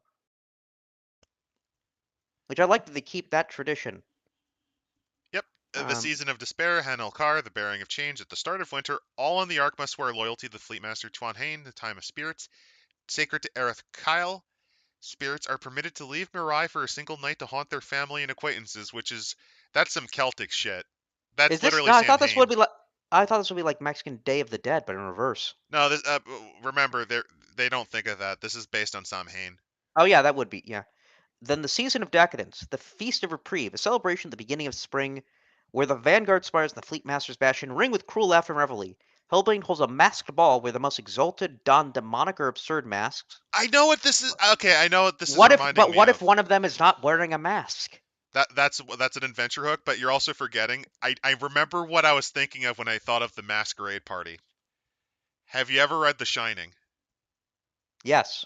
Well, not Reddit. No, I've watched. So, in the Overlook Hotel, one of the events that occurs, like a thing that used to be a thing, is there used to be a New Year's night ball, which was more of it was one part masquerade ball, but then it turned into a degenerate orgy once midnight struck.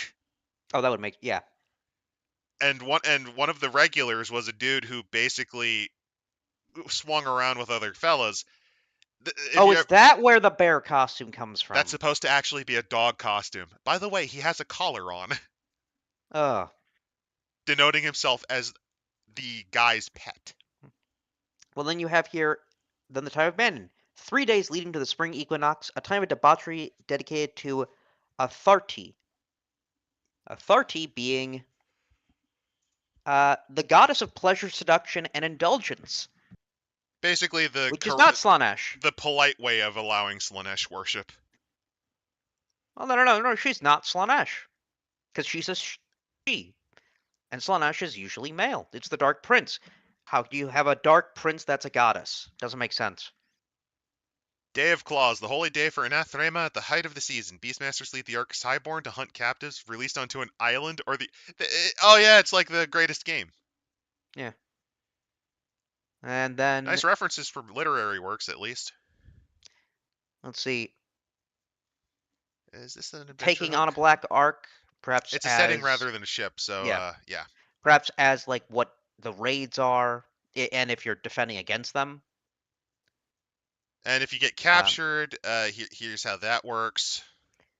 they then give us a nice little map of the island of Rinshanahashi, You can somehow actually become mercenaries among the Druchii if you pull it off right. which is north of Nagarath, The including the Shadowlands are the Blighted remains Isle. of ancient Nagarath where an Asuryan held court at Anlek, and from these lands the ancestors of the Nagarath sprung. Yeah, if you're wondering, Nagarath got pretty fucked up by the Sundering. Yeah. So Admittedly, they give most us of a the lot. outer areas did too. Yeah, they give us here a lot more of adventures and just things to do. Because this is pretty much a setting book in a way. It's part But setting book, but it's page also part what they're trying to do is they're trying to give you plot hooks. I'm surprised they're doing it this early. also, first of all, a Dark Elf plot being like a Sabbat game. You know what? That I think that fits. That actually really does fit. Swords of Cain. Uh, Just spelled oh my differently. God, yeah, the swords, the Black Hand, and of course the true Black Hand. Also, don't forget the Bishoprics, Archbishops, and oh yeah, also do not forget the Noctis Amicae. They follow demons. They do have daemon worship. Flesh crafting. Yeah, that's more Dark Eldar. It works though. Druchii, Dark Yeah. Eldar. That actually, I think well, they do. I think we broke NDR's Well, mind. let's see here. Looking at their psychology, it's a nihilistic, deeply individualistic worldview shaped by ancient hatreds, cultural paranoia, and ruthless ambition. They have a need for dominance and the weaponization of intense emotions. Also, don't forget that you constantly politic and scheme against each other. Yeah. They value intelligence and cunning for survival and domination. Eloquence and deceit are cultivated as art forms and tools. This includes humor, and there is a cynical, weary wit common to Dark Elves conveyed in their conversations and acts of amusing viciousness. The concept of Yen Lui concerns harmony between the light and dark aspects of the elven spirit, and the High Elf book for Warhammer Fantasy Roleplay has that part of the High Elf character. But by favoring Cain and the Sathari, the Dark Elves disdain the need for balance and give themselves over to malevolence. This corrupts and corrodes their spirits, so they find ways to divert harm from themselves. They invoke small, almost unconscious pacts with their gods and other dark entities to counter the loss of physical resilience and will. I'm not a big fan of this because this feels like they're borrowing more from the Drukhari than A what the little actual Dru. bit. I'm not a big fan of it. I don't hate it, but I don't like it. I guess that is a bit of a difference between that and the Sabbat. The Sabbat do have a religious cohesion, and there tries to be some group for this. They're entirely these elves are entirely selfish. Although they do say here, Also, dark keep elves in are mind the not. Sabbat formed differently because they Yeah, formed because they were tired of being manipulated by their elders. There is no, there technically isn't really a Malekith equivalent among them. yeah. So I like this here. The Dark elves dynamics can exist, but like yeah, the basic ideas exist, but not in the way that you think. and probably like as a Sabbat pack would work if you've got a sorceress, a witch elf, a soldier, and an assassin together. Also, to be fair, remember the Sabbat also try to Skaven max as well a little bit. That is true. Because the whole point of Shovelheads is basically doing with the Skaven tactic of just drowning them in your bodies. So High elves are the venture. That's one way to say. That's one thing to say. yeah, that's That So is one of the takes of all I, time. I I like this here. Dark elves can experience regret, feel anxiety, uncertainty, and sympathy. Camaraderie and friendship persist. While romantic attachment lacks overt affection, it is no less real. Dark elves can even trust, though this is fragile. There's a tragedy inherent to Druchii life, for they want more than cruelty, but to display kindness or compassion implies weakness, which is a death sentence in their society.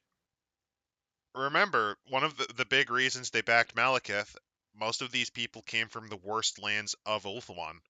They wanted a They better want life for more. themselves. Par- Paranoia pervades every facet of life, for Malarian sees all, and this keeps the Druchii in a state of ceaseless vigilance, ever fearful that a careless word or deed might betray disloyalty. Paranoia also includes Hithuan, or etiquette. Lowborn may not approach within 3 sword lengths of a noble unless summoned. The more trusted a retainer, the closer they may approach, though only lovers and playthings can come within arm's reach. If you're wondering this, the High Elves have something similar, although it's less strict. Yeah. Druchii attitudes towards chaos are complex, as they believe they can harness its power without being consumed. Chaos is both a raw potential and ultimate peril, a force that threatens to erase individuality and autonomy if left unchecked. It is something not to be worshipped but exploited, mastered, and in time overcome, for in their boundless arrogance the Dark Elves truly believe they can outwit daemons. Well, there's also the other aspect is, remember, these are the stupid motherfuckers who are responsible for Nagash as well. Indirectly. It doesn't. It's still no. Remember, I think he recruit. Didn't Nagash recruit one or two of them to? No. They crashed, and they taught him their stuff. I guess probably in recompense for saving him or something like that. It's still one of the worst ideas you could do. Yeah. They bring up their language here. They have a dialect called Druchii, or Black Elven. This originated in Nagaroth, and over the years it acquired many loanwords from Dark Tongue, Black language of speech. yep, If you're wondering, language of Dark Tongue is legitimately a language in the setting. It is the it. language it that is innate to the Chaos Gods. there's guides you can look up online, and if you look at some chaos models, they do have they do actually have words that you can take from them. I think like on one of them, there's literally a symbol that just says Games Workshop. Also, another fun thing that Druchii do sometimes is if they have to work around other elves, sometimes they'll intentionally amplify their dark elf dialect so hard, sound so much like a country bumpkin as to fuck with them. Then there are the That's really Artari, funny. which are the shades, or basically the rural folk. They have their own Essentially, feral version, what happened was they wanted to have dark wood elves. That's what they are. kind of. They essentially are. Yeah. So let's see. Their clothing and personal ornament carry meaning, whether an implied invocation to the Sathari or a subtle protection from the damaging effects of Darkian Louis. So But if you're wondering about this, this is intrinsic to elven culture as well. Your your clothing, everything says something about. Remember, elves are the closest thing to elves. If you ever play a Vampire the Masquerade game, essentially play it as if you have to constantly think about your etiquette score, and politicking is very important in their society. What you wear very much gives an impression, and all elves dress to impress. Even the Druchii do. body piercings and um, Kikala spirit bells align in careful arrangement to invoke the gods or repel malevolent spirits. They wear their hair long, often braided in metal threads. And vanity is a problem with all elves. These guys, even the blood-soaked strictures of the cult of Cain, I think, are somewhat affected by this. Yes, cities have sumptuary laws indicating who may wear what. Almost everybody, though, ends up wearing a cloak to keep out Nagaroth's chill, and they wear light chain shirts under their cloaks because violence is an accepted constant of light.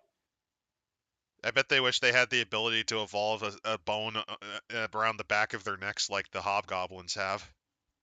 Huh? If you're wondering why hobgoblins have that hunch, that hunch is actually an evolutionary mechanism because backstabbing is so intrinsic to their culture that the thicker the bone plate there, the less likely they get killed as kids.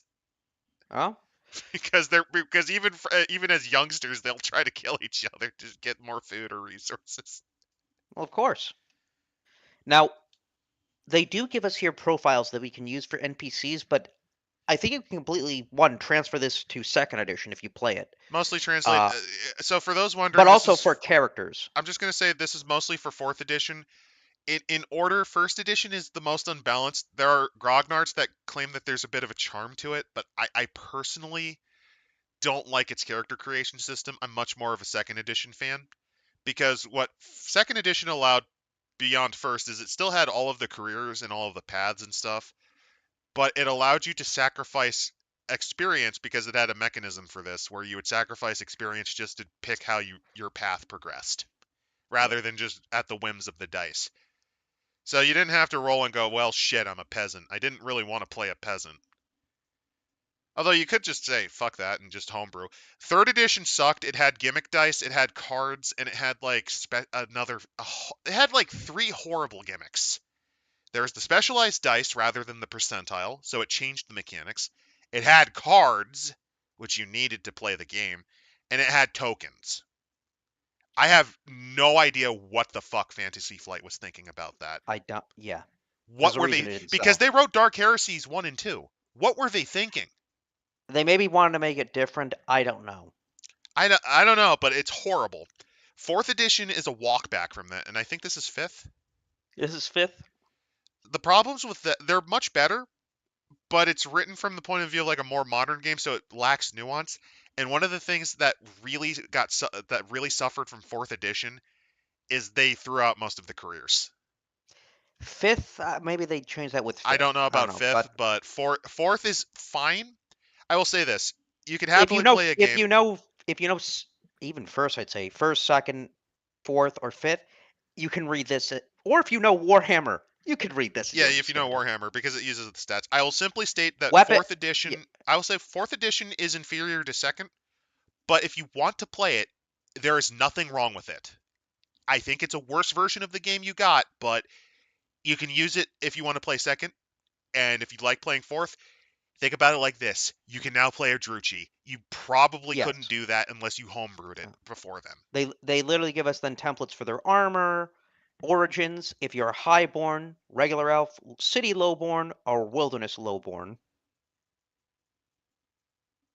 They give us stats for our dark steeds, dark pegasi, cold ones, They're basically classical carbetus. nightmares, by the way. The dark steeds are essentially nightmares. They're flesh-eating horses. Oh, I like this here. Anath Rema, sister of Cain and goddess of the savage hunt. There, the dark elves are gifted the joy of the chase and of the kill. Oh yeah, if you're wondering, Anathrana does not. Anathrema is one of the prescribed gods because essentially elves who worship her had a habit of becoming serial killers. They claim that she was spur. Her amorous advances were spurned by Kurnos, and so she is worshipped by some elves as a patron of jealous lovers, an avenging deity who will hunt down and slay those who have wronged her supplicants. Romeo and Juliet, but dark elves. I'm just now envisioning like here's the thing I'm envisioning. I'm Where envisioning a young witch. Romeo just stabs Juliet at the end. No, there's two ways you could think of this. I'm thinking of like a complete chud who's been blackpilled because the Stacy witch he wanted to fuck went with another guy, so so he devotes himself to her just so he can commit double homicide on both The of them. goddess of the incels.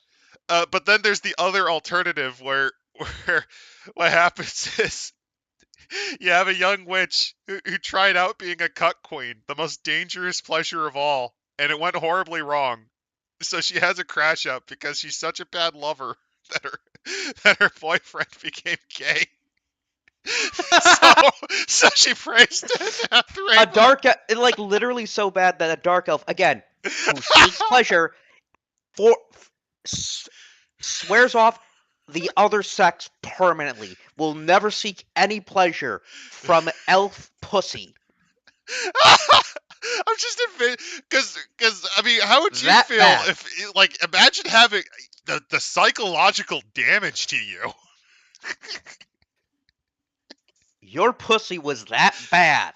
You were such a shit lover, girlfriend, and even ambitious rival. Because remember, the other aspect is some of the attractions because of the threat of murder. You're not even good at that.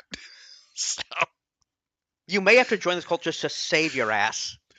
Because that guy's gonna tell all his boyfriends. oh god, I just realized what makes this really funny is I'm envisioning. Okay, no, I'm imagining I'm imagining this Paul Lind, but as a dark elf. no, you're forgetting the funniest thing of all.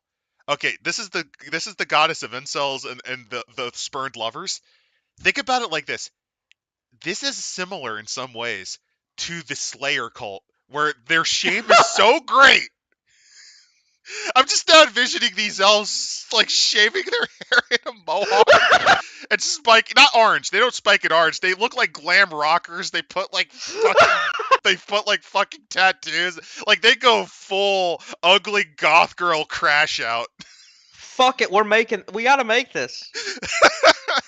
We gotta make this now.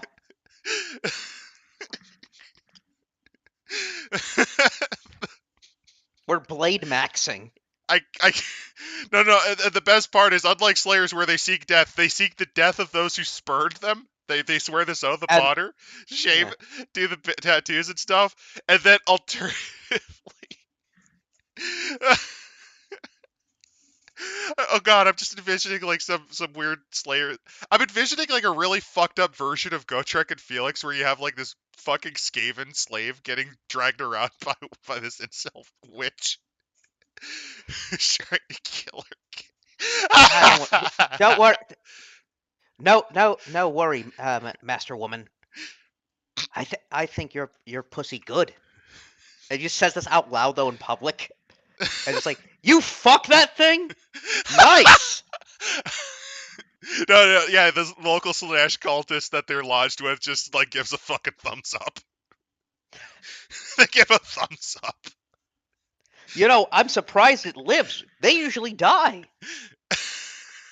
after we're done with the lovemaking.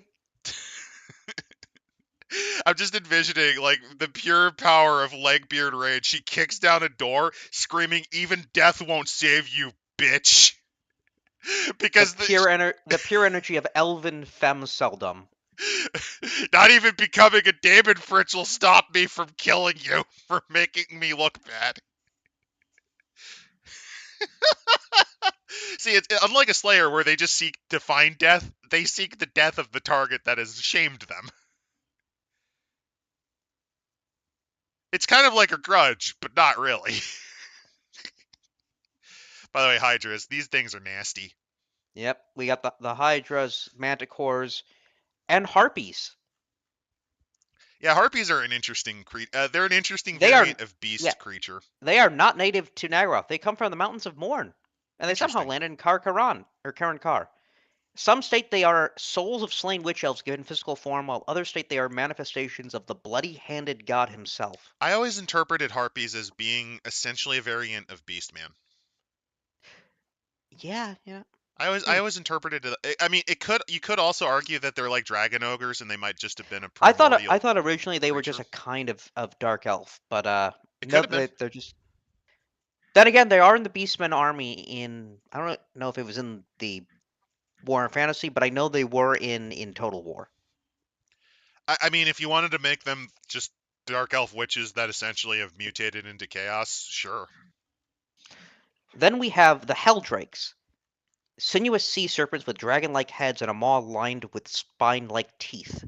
Oh yeah, that's another thing. Manowar has giant snakes that, like sea serpents that just kind of wander around. They're pretty great. Now here's the problem. You take one L off that, and that's a unit in the Chaos Space Marine army. So I gotta imagine like a Dar worshipper or something like that. Like, I can summon you a Helldrake and mispronounces it with somehow the one L missing, and a fucking Night Lords or a Black Legion Helldrake just comes out, and now you've got to kill this mechanical thing that's just burning everything in sight. No, I'm envisioning the classic this great meme of what the hell? I thought what on earth? No, and it's like by Kane, I ordered Helldrakes. Exterminate, annihilate all targets. And then where And the by where's the and then gods, the wordsmith, where is our Helldrake support? and it's just a Ravenous hissing this noises. well this flopping dead fish. And then we have sea dragons. Yeah, mereworms. Mereworms are great. Yep. And then the Druchii Anointed, which is a unit that comes originally, I think, from the 6th edition Storm of Chaos book, It which did, was a which Chaos army list that included Dark Elf units. yeah, if you're wondering, so very briefly, Storm of Chaos technically was made non-canon due to a combination of end times and later editions after Sixth. What happened And I is they and really wanted to emphasize Chaos's badassery, and what these guys did was they took the units from that and just went with it. and T'Challa's army in Total War Warhammer 3 does contain Dark Elf Chaos worshippers. It, I'm gonna be honest, it feels kind of wrong to look at any elf in Slaaneshi armor like that. I don't know. But that's fitting though. It But what I do fits. like here is that the witch elves are the ones who go against the pleasure cult. Yes, the completely naked blood cultists are your morality police. Fantastic. So, that actually, yeah, I forgot that I forgot Kane's chosen tend to run around naked. Fuck, I forgot about that. Uh, Also, another thing, Doomfire Warlocks.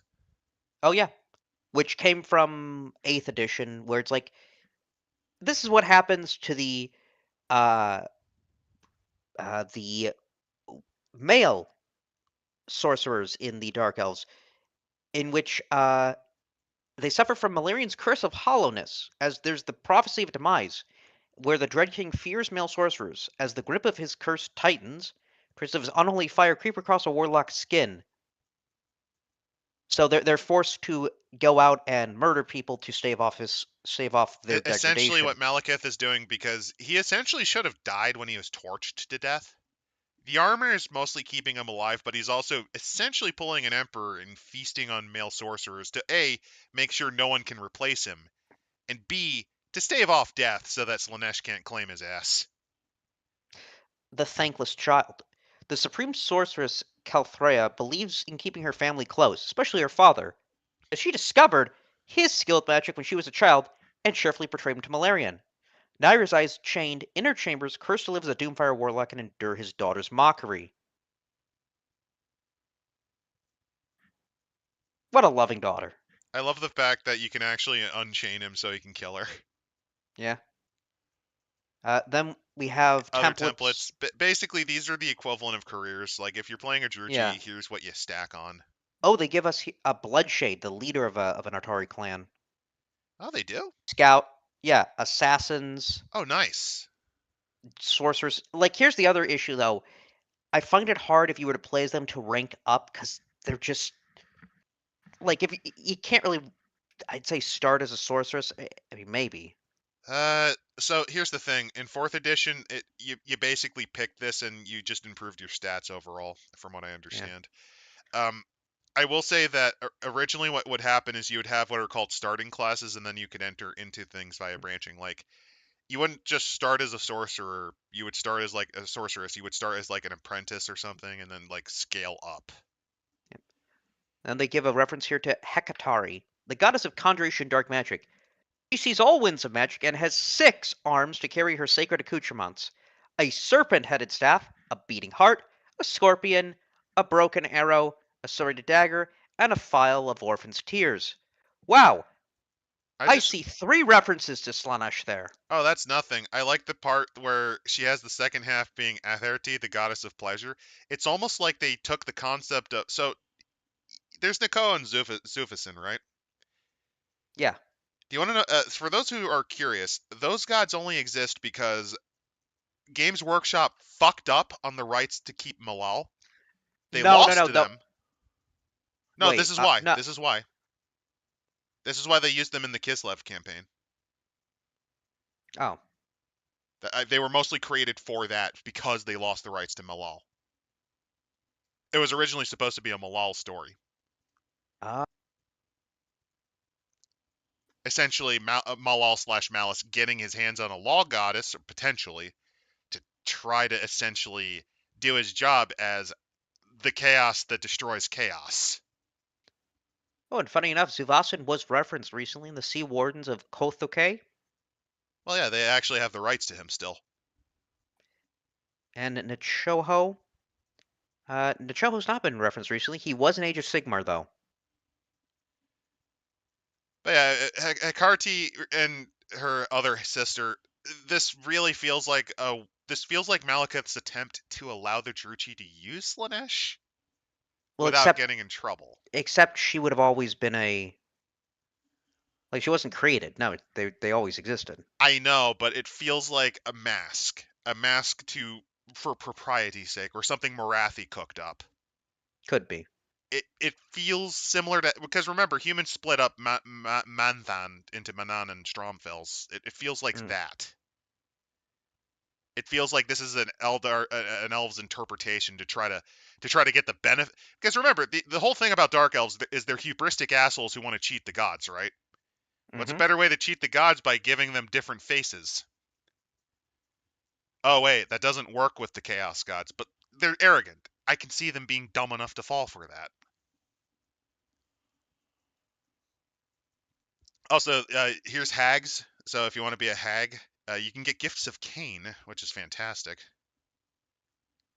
Ag maxing. All right, just hag max. Here's some of the weapons you can get, like the spine blade. You get the swords, Soul Taker. the Draith, the repeater crossbows, which came from the dwarves. Yep, they looted them enough. No, they were just given. Oh yeah, because they were friends with Because them at one point. Malarian would have been allies. Yeah, remember Malekith. So here's a weird fact: Malekith and Snorri Whitebeard got along really well. And Snorri and fucking the White Dwarf has reappeared in Age of Sigmar. Where the fuck is his friend? Who cares? I care. No, that's I want GW's to know what they response. look like. That Listen, we have the sea elves that are literally underwater and can summon fucking fish and turtles and carry the sea with them as they raid coastlines and steal souls. You have the fucking wood elves, which are not actually wood elves, but the spirits of trees, inanimate bodies, and they follow a mystical song.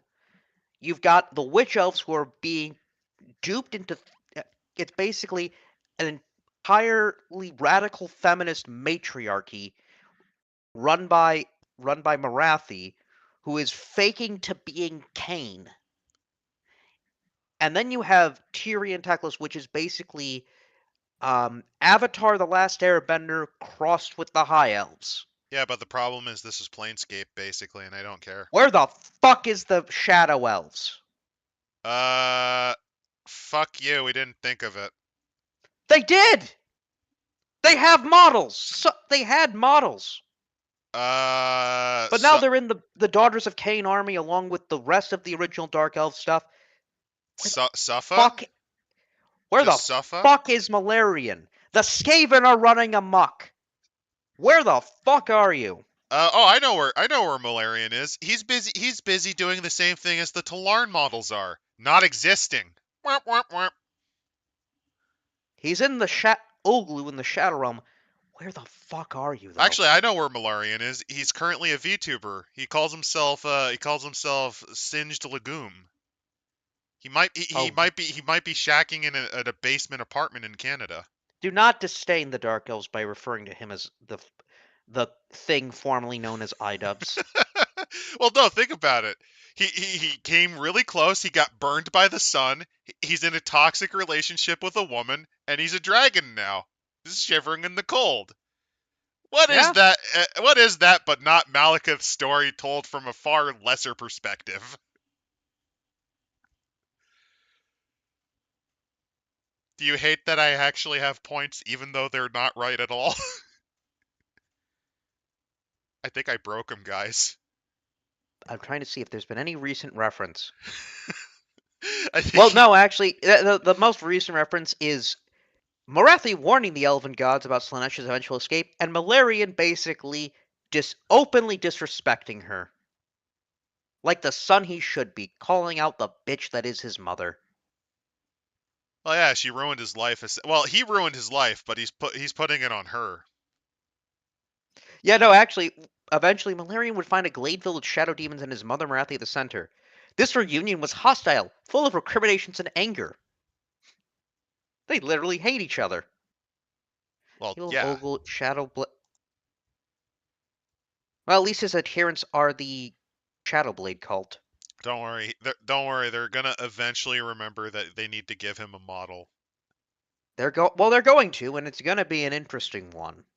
What if how would you feel if they just got like a dollar, like if they got one of the really shitty dinosaur action figures that Dungeons and Dragons used, like they just got like a really shitty T-Rex or something and they just shrunk it down to the proper model and remolded it.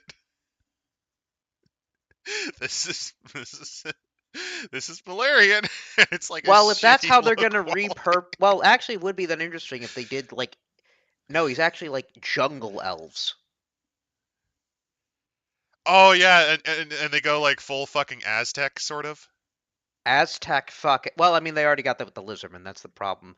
No, but like a dark version of the Aztec, or alternatively, let me think. Papua New Guinea Aboriginals I'm going with no.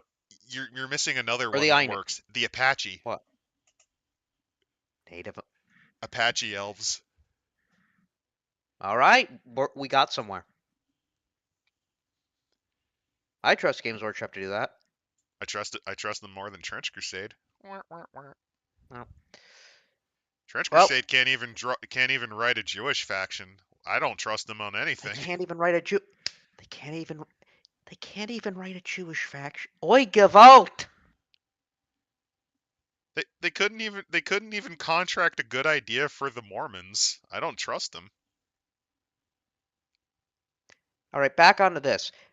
They give us various poisons that we can use, chariots, the various ships, Oh, actually, beast-hauled vessels. I can't be a good judge of the Age of Sigmar RPG, so I will leave it to the person who actually likes that product. We could review it. I mean, it is more of a squad-based work because technically your characters can't die. Which is a But bit of a because problem. they're soul bound. But it's interesting because then that means all of their other factions they used to work with kind of hate them because they're Well, no longer I part can of it. already tell you're selling me off of it, but that's just me. But I'm not. then let's see. I wouldn't We've say no got to at least looking at it, although that would be a we while could away. Yep, we have the dark elf sorceresses and how they work, Oh as well yeah, as the there's male also source. the because there's the ships too for those curious. Yep, and Hey, how look, dark mat. there's the sorceress after accidentally finding out that she made her man realize that being railed by another man is more appealing than screwing her. Wait, hold on. Is that a fucking elder sign there? Yes, it is. The fucking elder sign. She's also magicking the pain away. She's femcell maxing. She's she's burning the pain away by summoning things that should not be. So dark magic here. Uh, it's simple to use, but effective. But using it effectively is a challenging act of force. You literally have to use your willpower to bend it to your whims. Oh, and if you're curious, male sorcerer is just the propaganda is that only Malekith can master the art. The real thing is the prophecy of demise, which was uttered by Kalidor following a vision he received while Anarion drew forth Widowmaker. That being, and lo, he shall rule with a dark hand, and his shadow shall touch upon every land. Steel will be his skin, and fire will be his blood.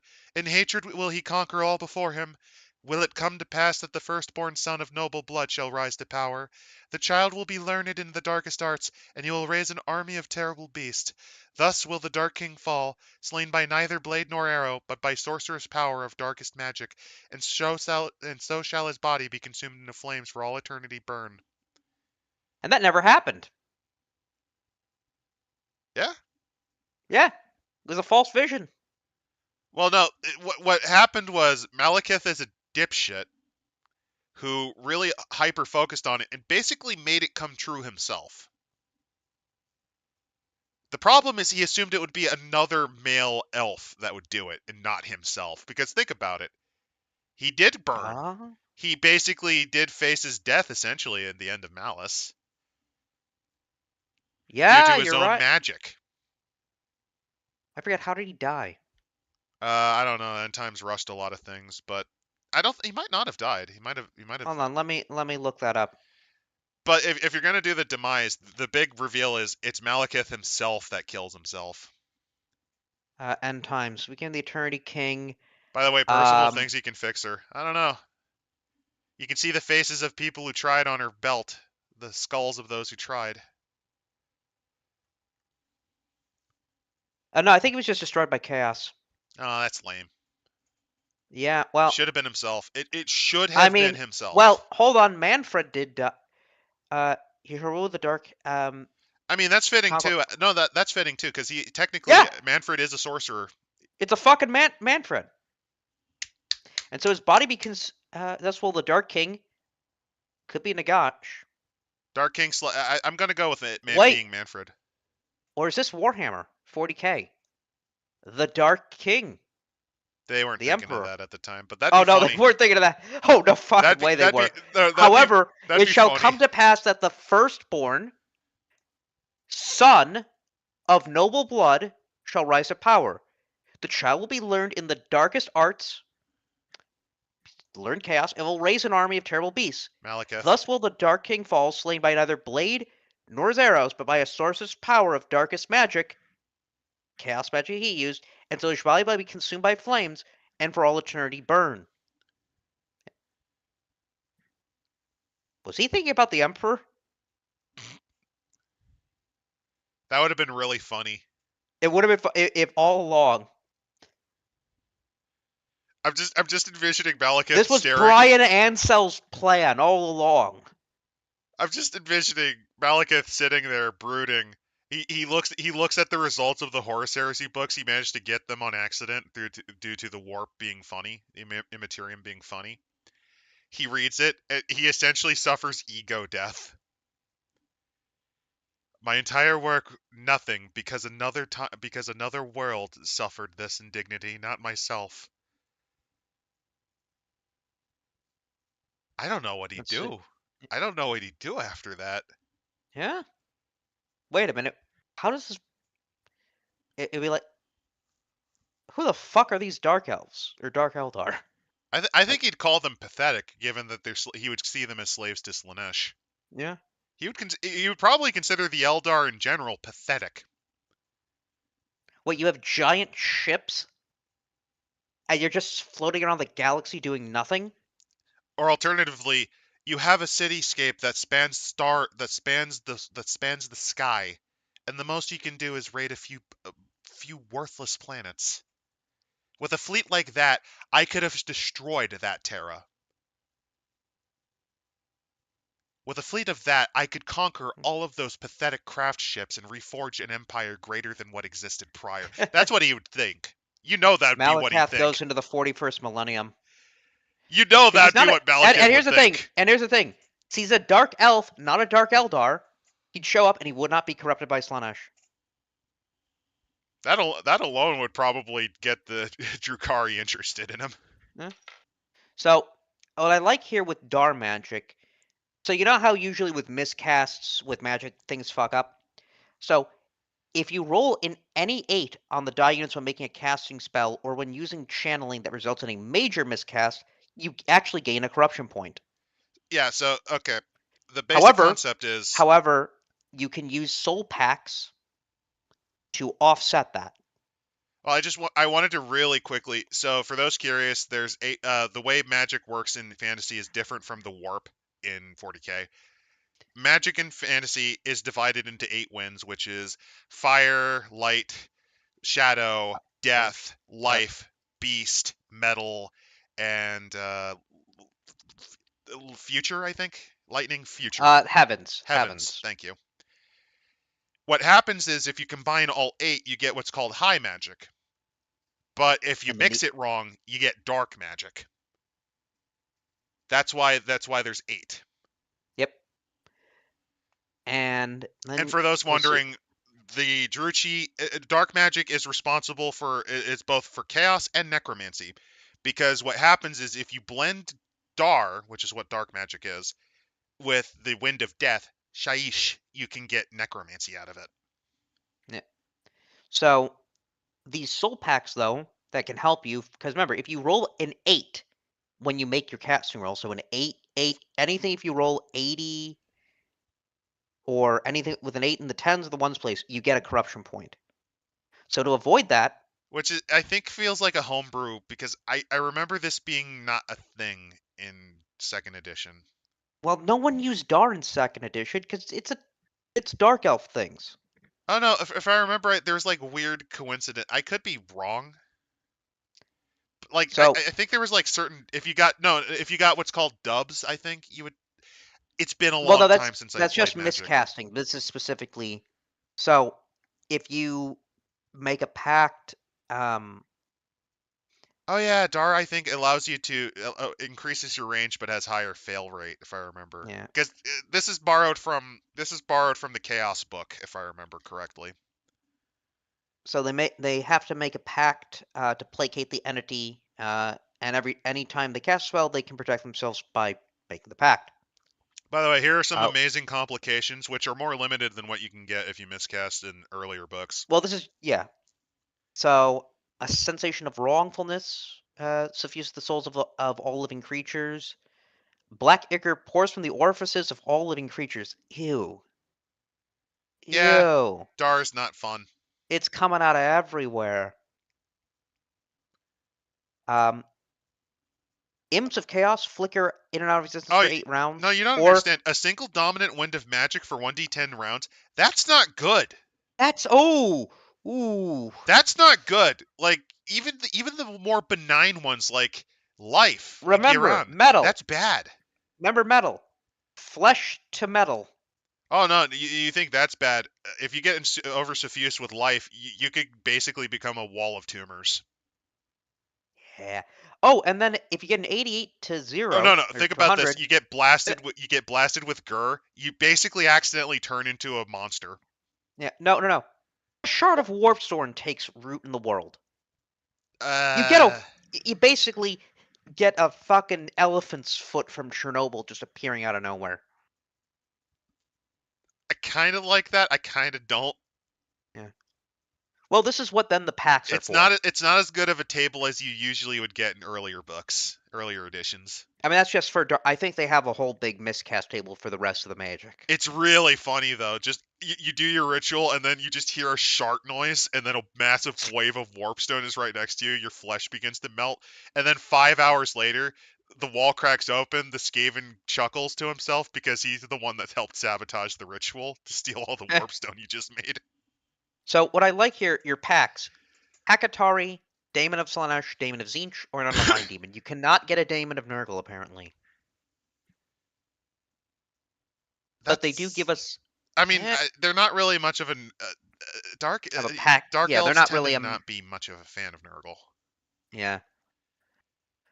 But then you get the Also, various lores, and we get our classic spells: Blade Wind, Chill Wind, Doom Bolt, Dominion. I will say it is interesting because I could have swore Kane does allow you to use magic.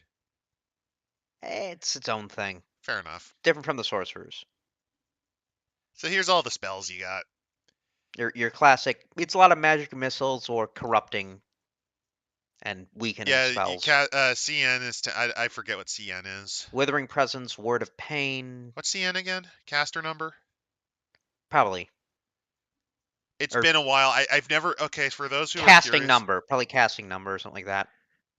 for those wondering, I've never really played a sorcerer in any of the role playing games. I tended to play things like, well, just anything Because else. here's what we get for the gifts of Cain. Um, so if you are a follower, you get various gifts. You can invoke in unholy rituals. If this character draws blood from an opponent in a melee skill, they take a challenging weapon skill test to use the Gift of Cain as a free action. They must succeed on the appropriate skill level, I guess what SL is. Blows that kill an opponent give +2 It's been a skill level. while since I've opened the book, so if this is core stuff, I'm forgetting. Yeah. Don't blame me. I haven't played a game of this. I haven't played a game of fantasy role play in a few years, in a couple of years. So you kill, you get bonuses. I realize what this is. So the way Kane's gifts work, if you want to reconvert it, this is more like divine casting because divine casting and Yeah. fantasy role play had different mechanics. Yeah. Also from NDR, Malekith gets strapped to the Dark Eldar milking machine so they can copy his mojo.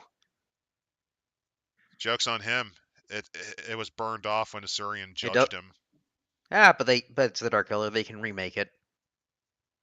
I'm just now envisioning Malekith. No, hear me out. I have a really stupid idea. But Malekith explores the 40k universe and accidentally gets roped into a horrifying deal with Fabius Bile. Oh no. That's But every time so Bile tries to clone him, what happens is the Mhm. the clone body immediately begins screaming and burning into ash because the Syrian's judgment just applies to him too. Oh, wow. That'd be So how I'd handle it. they then give us here the various sort of units and almost again in other areas Oh of yeah, I think Valerian's Black Swords are a canonical unit that was you because there used to be another game that existed called Dogs of War. faction, you mean? No, like it wasn't a faction. Dogs of War were mercenaries you could hire. It was originally for things like Mordheim, but I think you could also do like mini skirmishes with that. This apparently it looks like they're just probably a notable mercenary company. I don't think they were.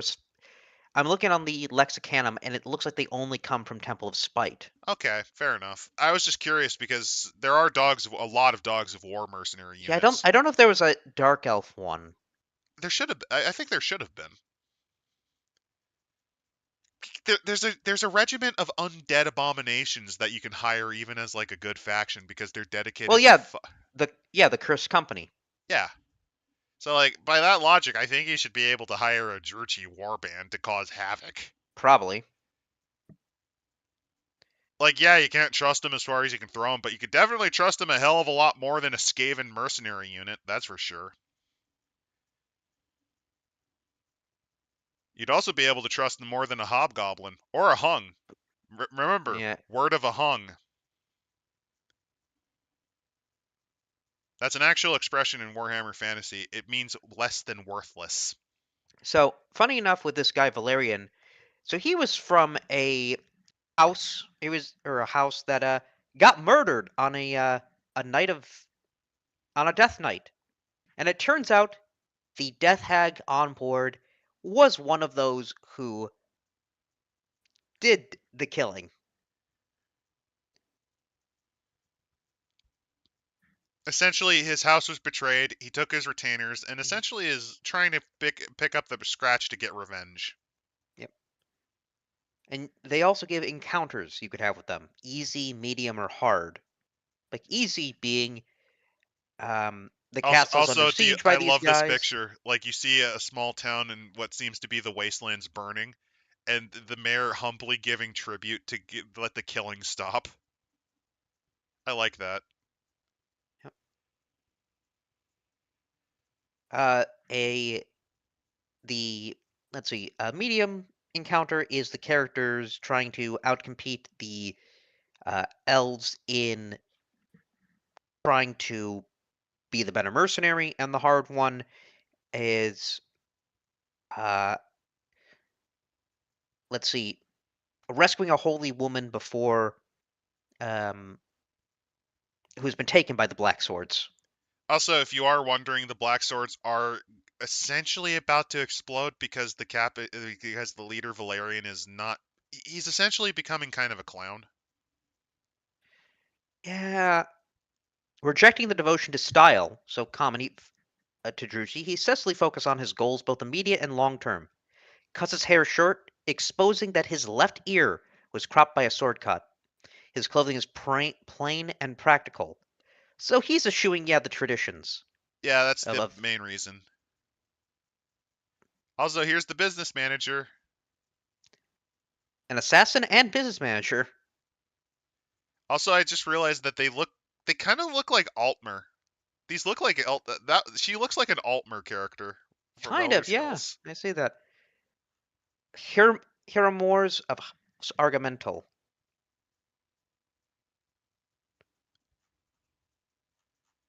They look off. These characters look a bit off. Oh, also, Hammerzor is a follower of Slanesh. What a great mercenary company. Also, he's a And complete fop. yeah, I like here it tells what they do on the Black Ark in the old world, if they're in Lustria, if they're among the vampire coasts. Well, yeah, because remember, this book is kind of written as a supplement for things like Dogs of War. Yep. Also, yeah, The they might have changed the artist for this, or they might have cheaped out. I don't know. I don't. Whoever they hired for this art is not as good as the previous lot. Then you have the Fell Brethren, who are a group of corsairs, Yep. Led by Captain Jared Brackblood. except they're the crew of the Temple of Oh, Spite. look at this! Gortricus and Felix nod. That's just a slayer. No, look at the guy getting stroked. That's a woman. That's a woman? Yeah, that looks like a woman to me. Yeah, yeah, you're right. But it feels like a nod to Elf Slayer, doesn't it? Could be. Could be. I But these guys have I internal like that. tensions. Yeah, you're right. Felix doesn't look like that. It felt like that because you had the human companion and the Slayer. Like it feel. And look, he has an eye patch too. See what I mean? Yeah, It's a reference. definitely a reference. So yeah, these Reavers are their big thing is they want to find new masters because these guys joined the mutiny at least partially and got pretty fucking hammered because of that. Yeah. And the crew itself really wants to stay with the Temple of Spite specifically because El Capitano's plan failed. Like, yeah, he was able to put the blame on other people, and they remember that some of them were picked. Oh, she is one of the mascots of Fourth? Yeah, I guess they had named characters or something like that. Fair Not enough. named characters, but like specific characters that you would see in these adventures. Fair enough. I wouldn't know.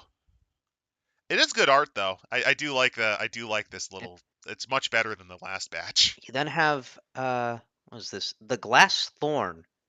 Druchii agents deployed amongst the cover amongst humans and elves in Northern Empire and Bretonia to act as spies.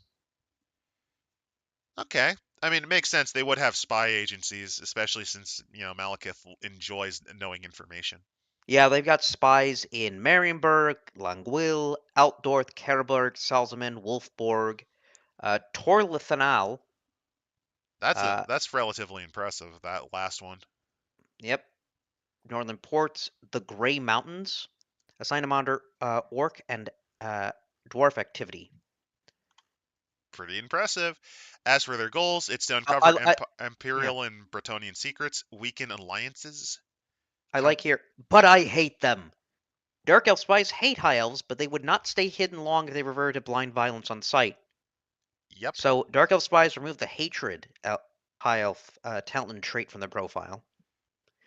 Uh, let's see, At least if they're part interceptions. of this spy at least if they're a part of this agency.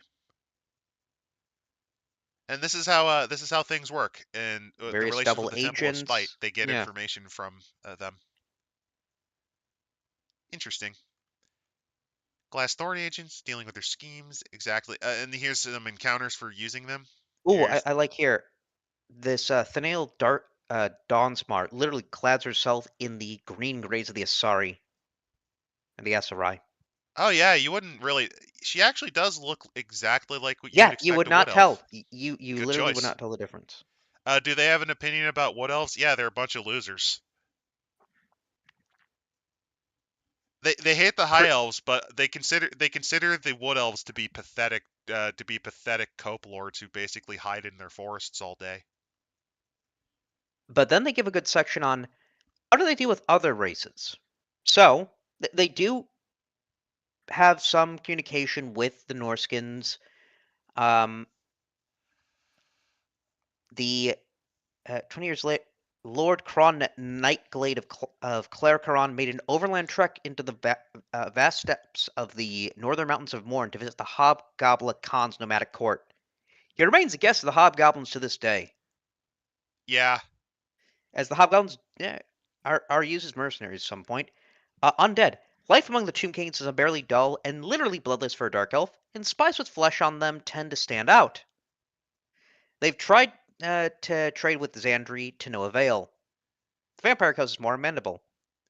They also have communication with Queen Juana La Roja of Bilbali, as Yep. well as the If you're Sultan of wondering why, Topher. it's because so again, Astalia, Tylea, they're more friendly with the elves in general, just because as humans they kind of lived among them for a while. So it's pretty easy to get information if you're a Druchii. Uh, let's see, Kane's Eyes, the Scouting Force. Oh, also Grand Cathay Fuchao hosts a population of Oh, elves from all of Ulthuan's kingdoms, where they vie for good relations with Yin Yin, mistress of the Jade Sea. So obviously they do have agents in there, which is a bit of a, if you're wondering, because Ulthuan is a bit of a nod to good old Blighty, a little bit. This is essentially Hong Kong. oh, It's Elf Hong Kong in Grand Cathay. oh! I love that. Oh, you could make a book out of that. They should. That sounds really fun. Also, Madness and Myrmidons, which, if you're wondering, Myrmidons is probably the most developed besides Kyprus of the Border Princes, in that it's actually somewhat close to a real people city. Yeah, they're causing havoc in the Borderlands. Don't worry about Of that. who isn't? Also, Kane's Eyes, which are essentially death-seeking rangers and guerrilla warriors. Let's see. To amuse themselves between missions, the Dark Riders organize competitions on deck. They favor a form of mounted sport in which the object is a spear human head, then carry it across a gold line before other riders can intercept and steal it. That is Oh croquet. fuck! It's oh, I thought it was Blood Bowl. It's a nod to Blood Bowl, but it's also a nod to croquet, where you use mallets to drive a ball in between wickets, sometimes on horseback. Oh, that's great. Yeah. Uh, oh, and Uh, then we do get an explanation of Ladriel, the Lady of Mists. She is the only goddess who still walks in the mortal world, defying the will of Asuryan with confident flagrance. Oh, I wonder if she lives in a forest and has golden hair. I wonder if they do. Even she's worshipped That among is like the all the most elves. blatant. That is like the most blatant Lord of the Rings reference out there. You're not wrong. Ooh, but then we get Grief, the Atari headman, and boy does he look not like an elf in the slightest. What's wrong with your face?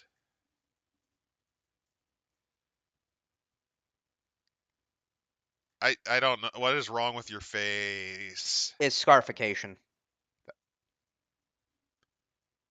He's deliberately giving it a demonic appearance. That doesn't look demonic. That just looks. You look like you're made out of beef jerky. Now, with the sunken eyes, the tattooing. They're Kratos maxing. Let's see. Kalimel Night Piercer. Honestly, his horse Sam is more interesting than him. Samarel Mirlith. Oh, it's this one. That's just the Enchantress from Marvel. That's just the That's literally the Enchantress from Marvel, or alternatively, the Scarlet Witch. I think it might even be Trace. What the fuck? Oh my god. She looks like she's about to sell me a. Looks like she's about to sell me a shitty mobile game. The Scarflare Menagerie. These are the No, not Beastmasters. Scarflare, Scaleflare. Scaleflare. Well, Oh, look, they're that They're Norse game's look at about to die. yeah, they're feeding. Aw, look at him. Look at the multi-headed abomination. Oh, aren't they cute? Oh, it's beautiful. Unironically, those giant monsters are the exact sort of things that just, yeah. Let's see. Rivals and allies. The Beastmasters don't really have a lot of allies. Their main thing is they have big fuck-off monsters. Let's see. Lord Scars is cast all into the Vanguard Spires and obsessed with Triton, the ocean-dwelling demigod with a special loathing for dark elves. Oh yeah, this is a minor This, deity that has been brought up a few times, if I remember right. yeah, Seer told Scars that his fate is to die impaled on Triton's trident, and he's taking steps to prevent this from happening by being obsessed with him, and by trying to destroy him. Sounds about right to me. Yep. Let's see. High Beastmaster Scorth Scale Flare. He began life as a street urchin. Most High Masters serve black arcs before assuming greater duties. Flare commands over 60 elves. And you could definitely tell he loves his job. And then Beastmaster, or should I say Beast Mistress, No, it's a title. Kelarathi. Yeah, I know, but, well, it's a female elf. She's literally biting her lower lip. She wants to broker a meeting with a master molder of Clan Molder. Oh, this will not end well. She's biting her lip. Oh, I know what's going on. That's hilarious. What? Well, remember, she's a beast mistress, right? Mm-hmm. What better? Uh, I'm just envisioning horrible things involving the animals. Sorry. Endless experiments, dissections, and spellcraft. She is in love with Clan Molder's carnage. Oh no. Love will bloom Oh. between rat and elf.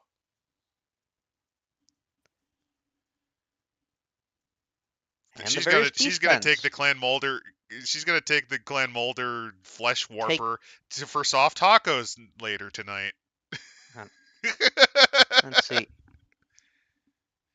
You're my friend now. Grabs Skaven, begins squealing. We're having soft tacos tonight. Let's see.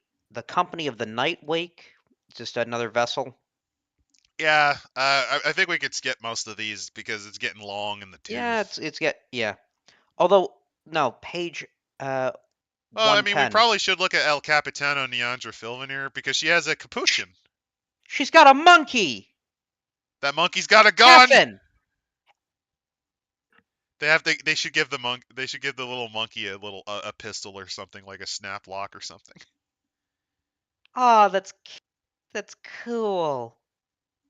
I love it. Fantastic. That's why I wanted to Oh, stop there. and then look at no, the next guy.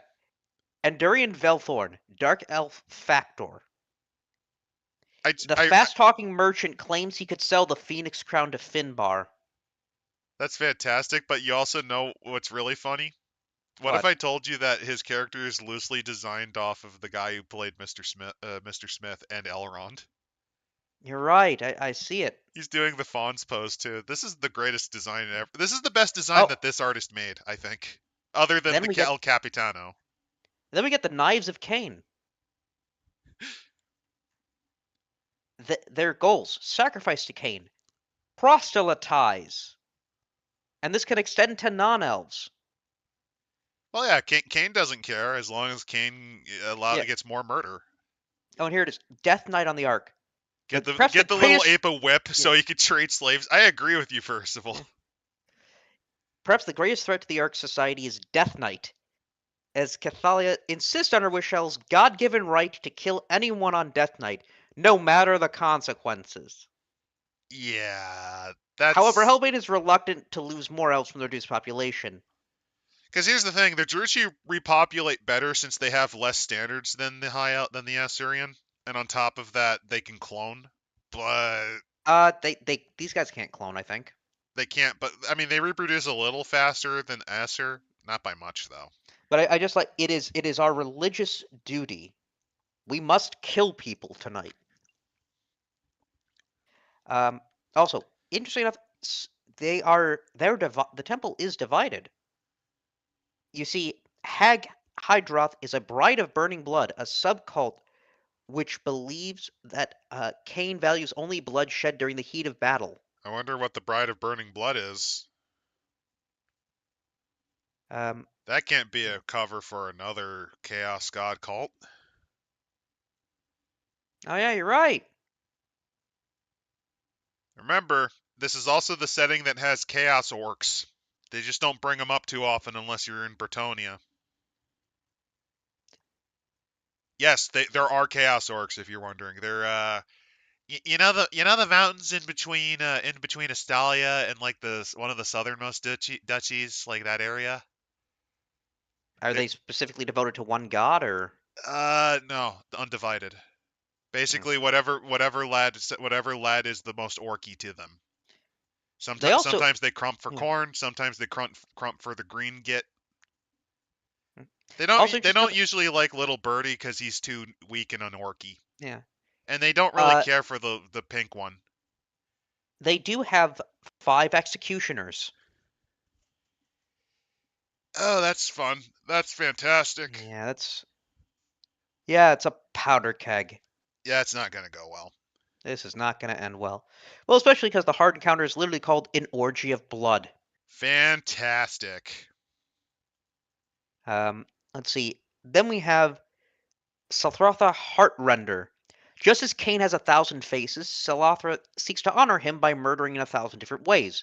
She accomplished this goal many years ago, but each time she draws closer to 1,000, she discounts more deaths for being too similar to the method to one she committed before. Translation: she's coping because she's about to lose her purpose in life. Also, Yeah. I don't.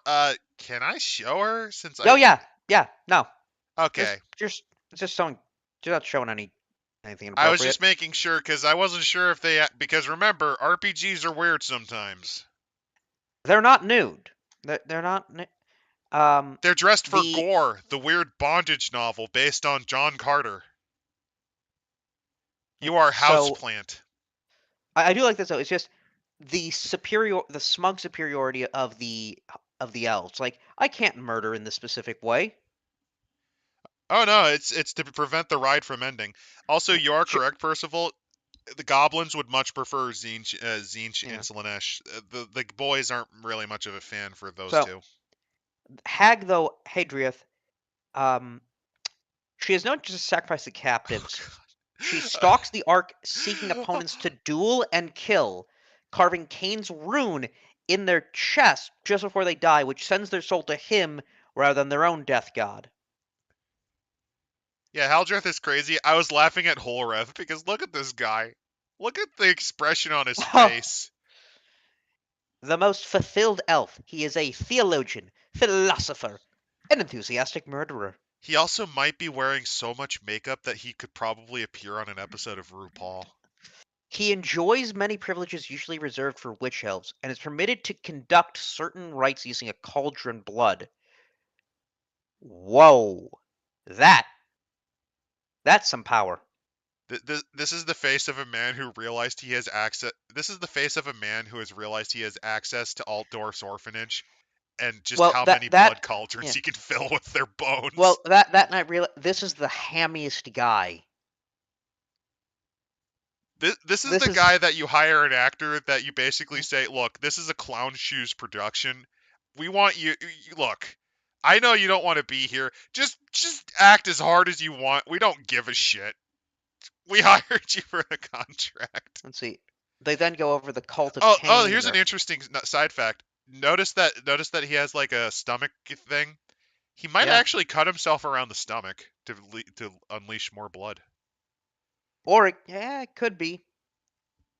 Either that or it's just wine stains because he just doesn't care. Yeah. They then bring up obviously um, the cult of Cain.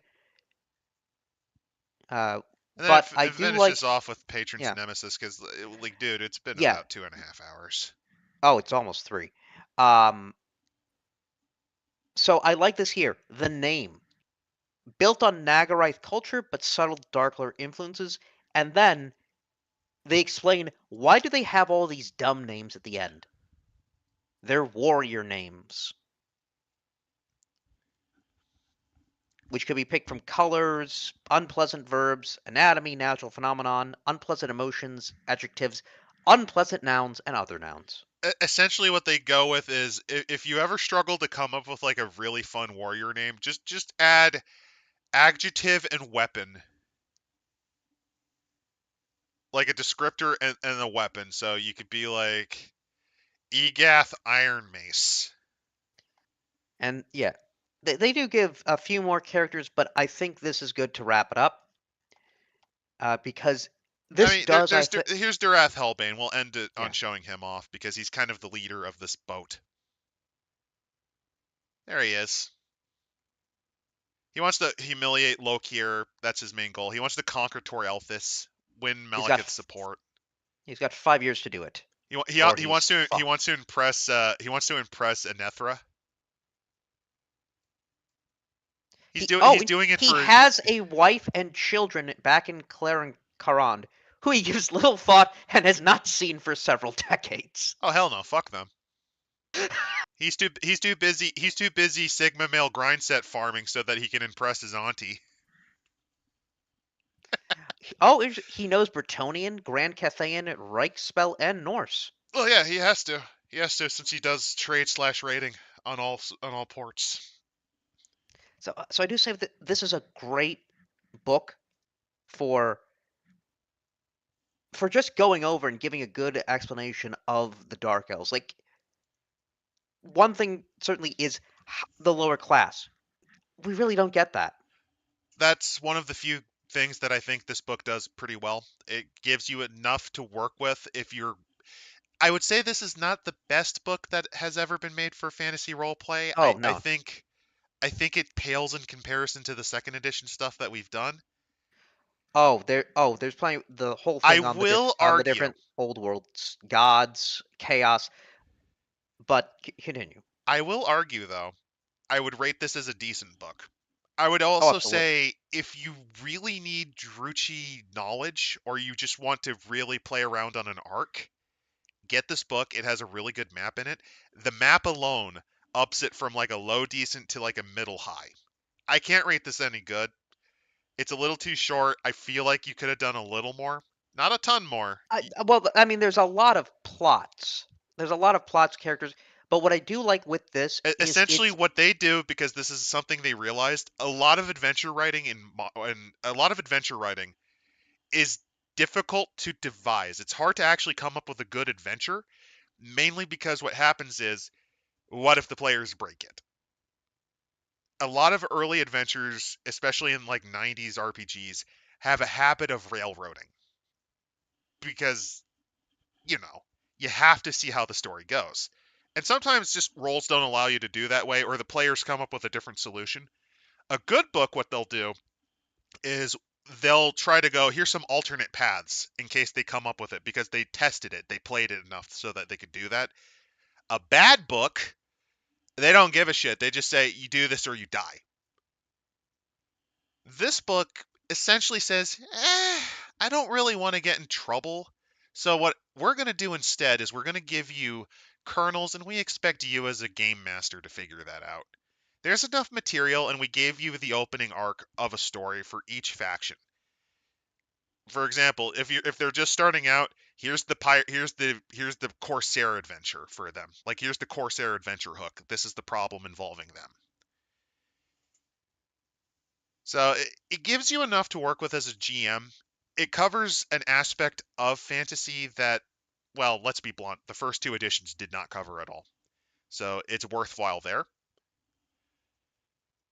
And yeah, overall it's solid. I like the art. The art's pretty solid. I think it's limited, but it ain't Well, bad. one thing I do like with this is it is a vehicle for if you want adventures to then take place wherever. If you want to transport your characters from the old world to Ind, and you don't want to go through fucking pig barter and Or walk Grand all the way Cathay. there, yeah, this is how you do it. Because who Also, the fuck's gonna take on a Black Ark? here's something I have to give the writers of this book. I have to give them a lot of credit because I would not have. Here's the thing. Now that I've heard it, I would have thought of it, but none of us expected Elf Hong Kong. None of Yeah, us expected Elf Hong Kong, and that is a brilliant idea. I mean that is also the thing with the new now that the old world is coming back and all this is it does give us a chance to explore areas that were not touched. Grand Cathay was not touched at all, and the new lore for it is exciting and actually engaging. It does give us an idea of this society that worships these dragons and their impact on their culture, why they are somewhat isolated, and why they're somewhat haughty. However, feel Um, disappointed, sad though, if you're a rat appreciator enjoyer, because they're too busy killing each other dead. well, in the old world timeline, but if you're playing Warhammer Fantasy role playing, which takes place in the modern era, yeah, you could have your Skaven being trained by the Eshin assassins. Well, I'm just specifically highlighting because the new old world stuff is what they're doing because prequel. This is like right at the tail end of the second Skaven Blight Civil War, aka the second time Clan Pestilence should have been killed off but weren't. Like this is just wrapping up. It's right around the time that the Civil War's over, and it takes like 150. Basically, so many Skaven died during the Civil War that activity among them it took like 150 years to get back on track. That is a lot of dead Skaven. Yeah, there's a reason why after this war, that while they hate Clan Pestilence for being corrupt, wrong idiots about the nature of the Great Horned Rat, that's why they never went directly against them again. Because what happened was they came back. I think the second one's when they came back from Lustria. The first time was when they Yeah, fucked up the plague in Bretonia. yeah, but there is actually their own RPG for the old world era, and I don't know if the Skaven are included in that. I mean they would be Probably a not, minor. They'd but be minor at this time but because that's the you era. know This what? is the era of Azavar Kul's Wild Ride. Yeah, the other thing you could completely do with this, actually, you could have the Skaven try to raid this vessel. Uh, Well, yeah, just to steal it of its warpstone there's a because lot of there's clearly going to be warpstone here. yeah, there's a lot of plot threads you have from this. Also, think of, no, you get hired by Clan Molder. You get hired by Clan Molder to backstab, betray the dumb elf thing who wants to befriend them. Because remember one of the sorceresses wants to connect with Clan Molder, so you could do Ratman 11 where you kill everyone you can to steal all of the beast trainers so that you But can no, steal their.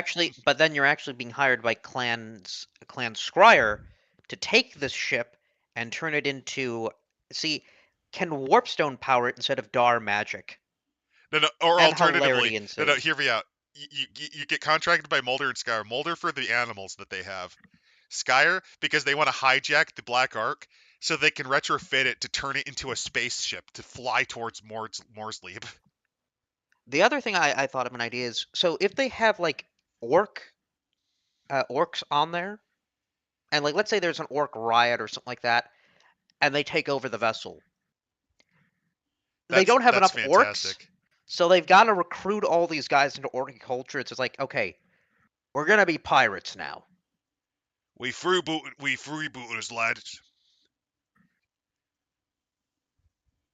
I'm just And so envisioning. I'm just yeah, you then have envisioning. the idea of like this orc leader kind of now has to understand more human culture. No, I think a funny idea is you basically play Orc Jack Sparrow, where you start off with a shitty raft, and your ambition is to essentially steal this ship as the equivalent of the Black Pearl. Hmm. Use the worst Orc Capitan I've ever seen. No, I's the best because This is the last time you've ever heard of, the insert Jack Sparrow shitpost name, as the raft he's on sinks. Oh, Zog. I think that'd be really fun as a character. No, it's the other way around. Yeah, you have to make him right proper orky. You just have to also you'd have to basically make him orky. You gotta teach him the way. But no, like I But said, it's a solid book. This is a pretty good book. yeah. But that leaves us then for next week, which, well, there's a lot we could do. I kind of want to show off Adeptus Evangelion, but I can hold off on that for a while longer. I'm willing to listen to other ideas, by the way. We might have the book, we might not. People have ideas in Discord, but tentatively, Adeptus Evangelion. Tentatively, or we could cover a bad book. That we still have a few in the slop folder. At least my slop folder. Imp has more than I do now, I think, at this point. I've got a few interesting stuff. Oh boy. We'll see. We'll see about that. Yeah, like I said, we don't know what it'll be next week. Feel free to provide suggestions. And Otherwise, and remember, sacrifice to Cain, kill people. Also remember, Asuryan don't know shit. Malekith for life, bitch.